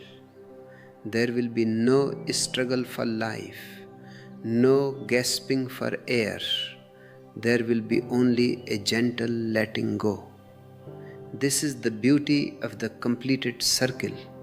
You have gone through the 7-year itch 10 times. You have been a child, a student, a lover, a worker, a parent, a seeker, and a sage. You have done it all. You have nothing left to prove. You have no more karmas to fulfill. You are free. And in this freedom, you realize that the 7-year cycle was just a teaching device. It was a way for existence to help you grow. It was a framework for your evolution. Once the evolution is complete, the framework can be discarded. You are no longer a man of 70. You are just consciousness. And consciousness has no age. It was there when you were a 1-day-old baby. And it will be there when you are a 90-year-old man. It is the unchanging witness of the changing cycles. To find this witness is the whole point of the 70-year journey. If you have found it, your life is a success. even if you are a beggar. If you haven't found it, your life is a failure, even if you are an emperor. So don't be distracted by the outer labels of your age. Don't listen to the experts who tell you how you should feel at 50 or 60. Feel your energy. Feel the pulse of your chakras. Every cycle has its own magic. Find the magic of your current cycle and live it totally. If you are 49, find the magic of the forest. If you are 56, find the magic of sannyas. If you are 63, find the magic of innocence. And if you are 70, find the magic of nothingness. This nothingness is the ultimate everything. It is the sunyata of the Heart Sutra. It is the formless that is the mother of all form. To enter into this nothingness is to become God. This is the destiny of every human being. The 7-year cycles are the path to this destiny. Walk the path with courage, walk it with trust, and walk it with laughter. The universe is on your side. Existence wants you to succeed. It wants you to become a Buddha. Everything that happens to you, the crisis, the changes, the challenges, is just the universe nudging you toward your own greatness. Don't resist the nudge. Move with it. Every 7 years, the universe is asking you, are you ready for the next level? Are you ready to let go of the small and embrace the large? Say yes. Say yes with all your being. This yes is the most powerful word in the world. It is the Aman of the soul. It is the word that opens the Sahasrara. It is the word that turns a man into a god. The 7-year cycle is the divine rhythm of your life.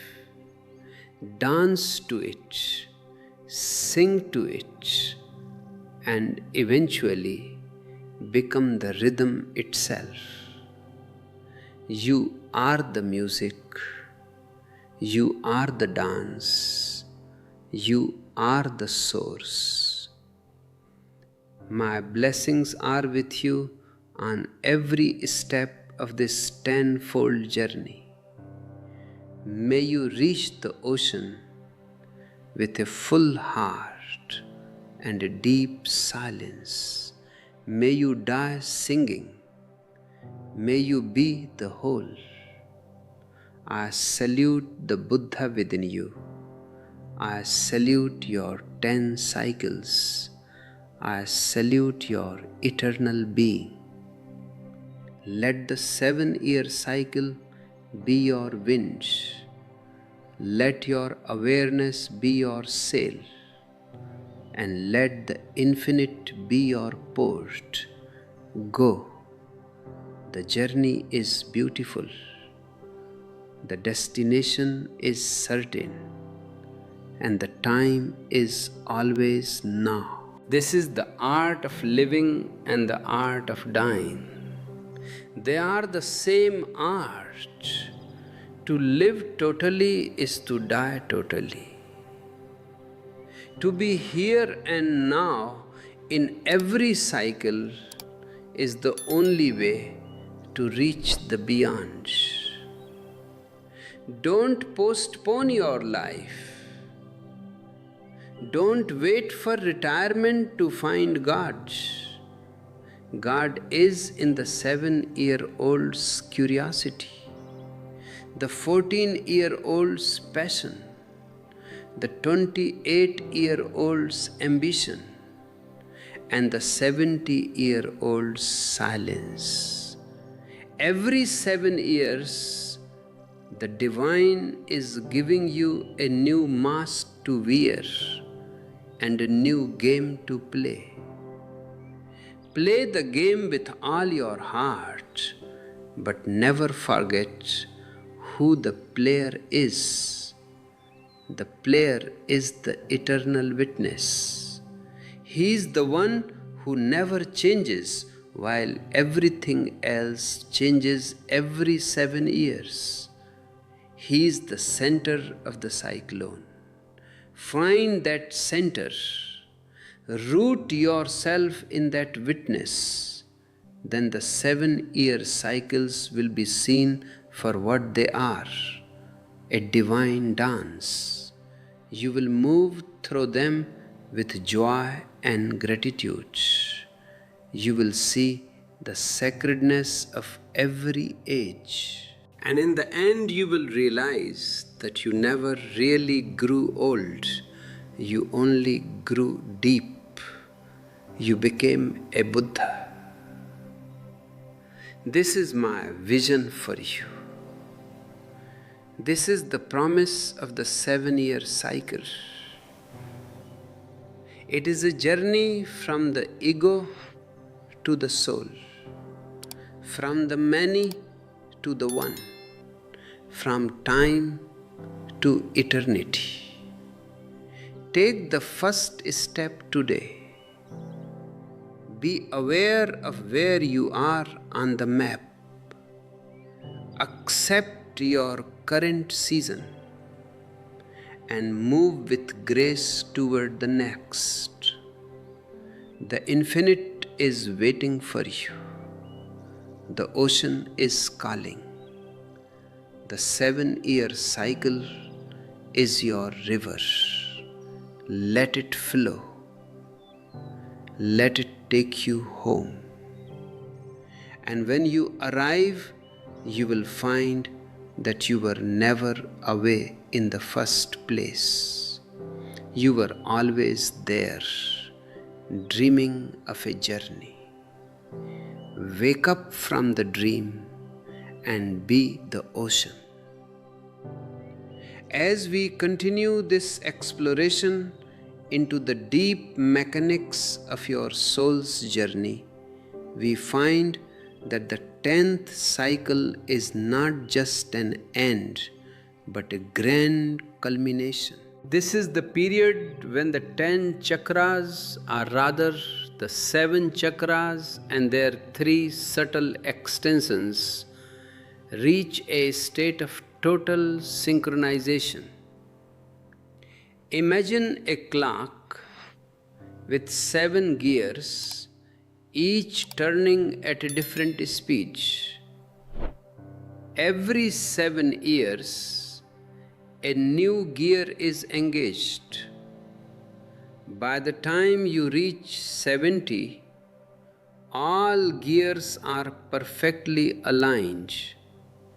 The clock stops ticking and starts humming. This hum is the sound of the universe.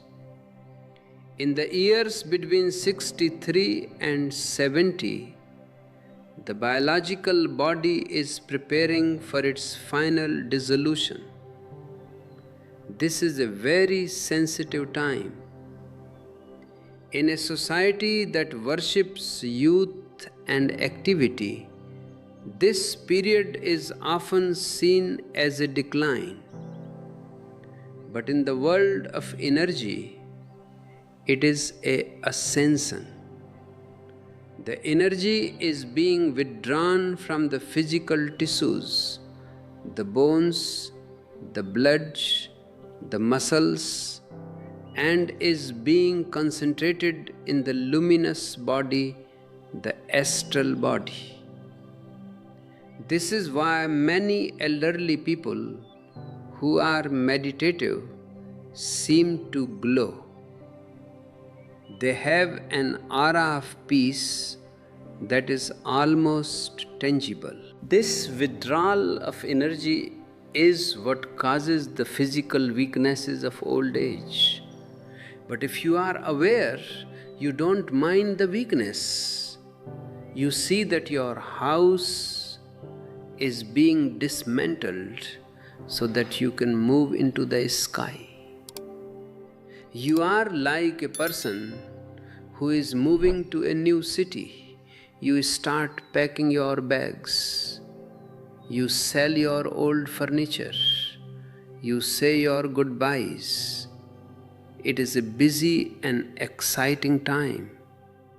It is only sad if you think the house is your only home. Between 63 and 70, your breath becomes your best friend. You have been breathing for 70 years, but you have probably never met your breath. You have taken it for granted. But in the final cycle, the breath becomes very subtle. It becomes the link between the body and the soul. If you can watch your breath with total awareness, you will find that in the gap between the inhalation and the exhalation, there is a door to the beyond.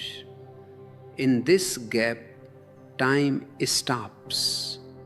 In this gap, the 7-year cycles stop. In this gap, you are already home. This is the secret of the Anapanasati meditation that the Buddha taught. It is the most powerful tool for the final decade of your life. It allows you to become familiar with the emptiness that you will encounter at the moment of death. By 70, you should be a master of the gap. You should be able to slide into that silence whenever you want.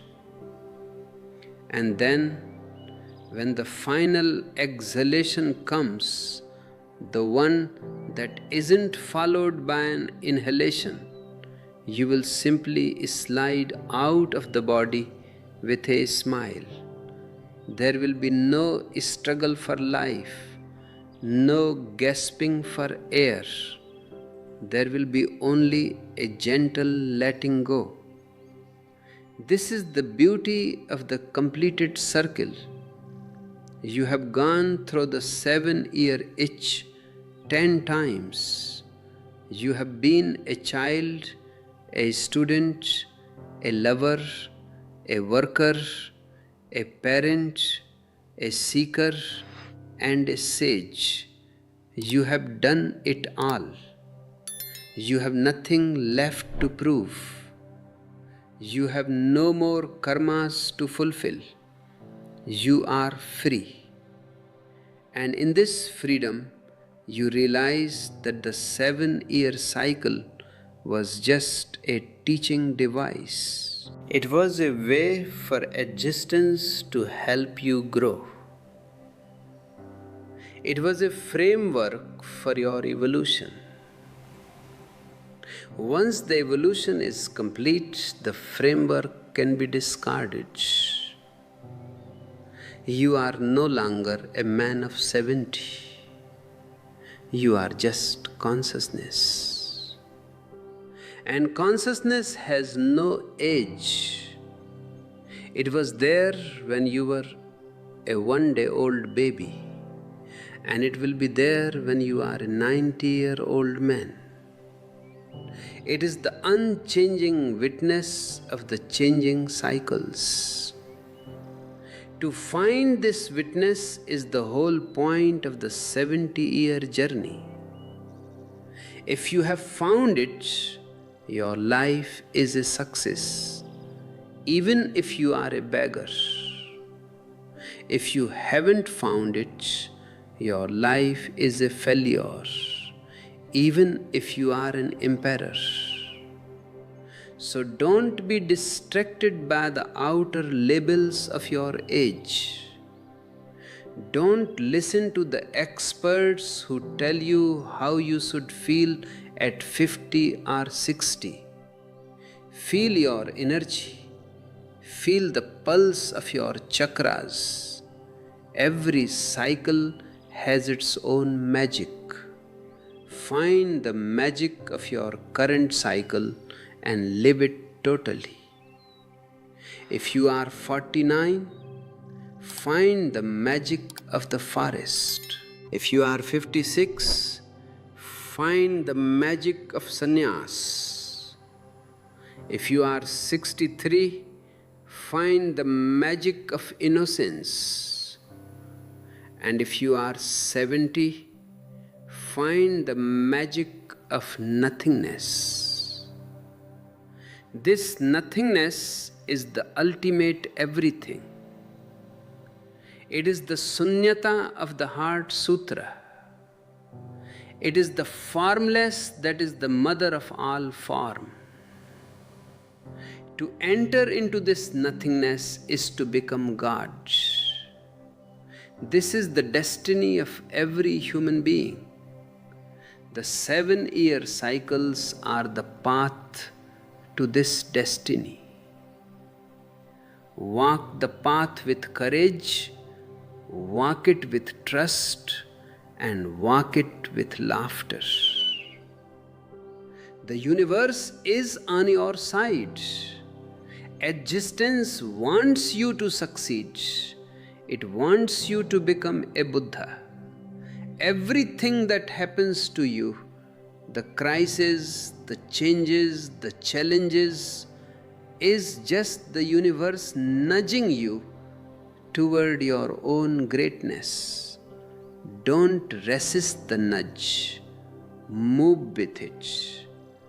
Every 7 years, the universe is asking you, are you ready for the next level? Are you ready to let go of the small and embrace the large? Say yes. Say yes with all your being. This yes is the most powerful word in the world. It is the Amen of the soul. It is the word that opens the Sahasrara. It is the word that turns a man into a god. The 7-year cycle is the divine rhythm of your life. Dance to it, sing to it, and eventually become the rhythm itself. You are the music, you are the dance, you are the source. My blessings are with you on every step of this 10-fold journey. May you reach the ocean with a full heart and a deep silence. May you die singing. May you be the whole. I salute the Buddha within you. I salute your 10 cycles. I salute your eternal being. Let the 7-year cycle be your wind. Let your awareness be your sail. And let the infinite be your port. Go. The journey is beautiful. The destination is certain. And the time is always now.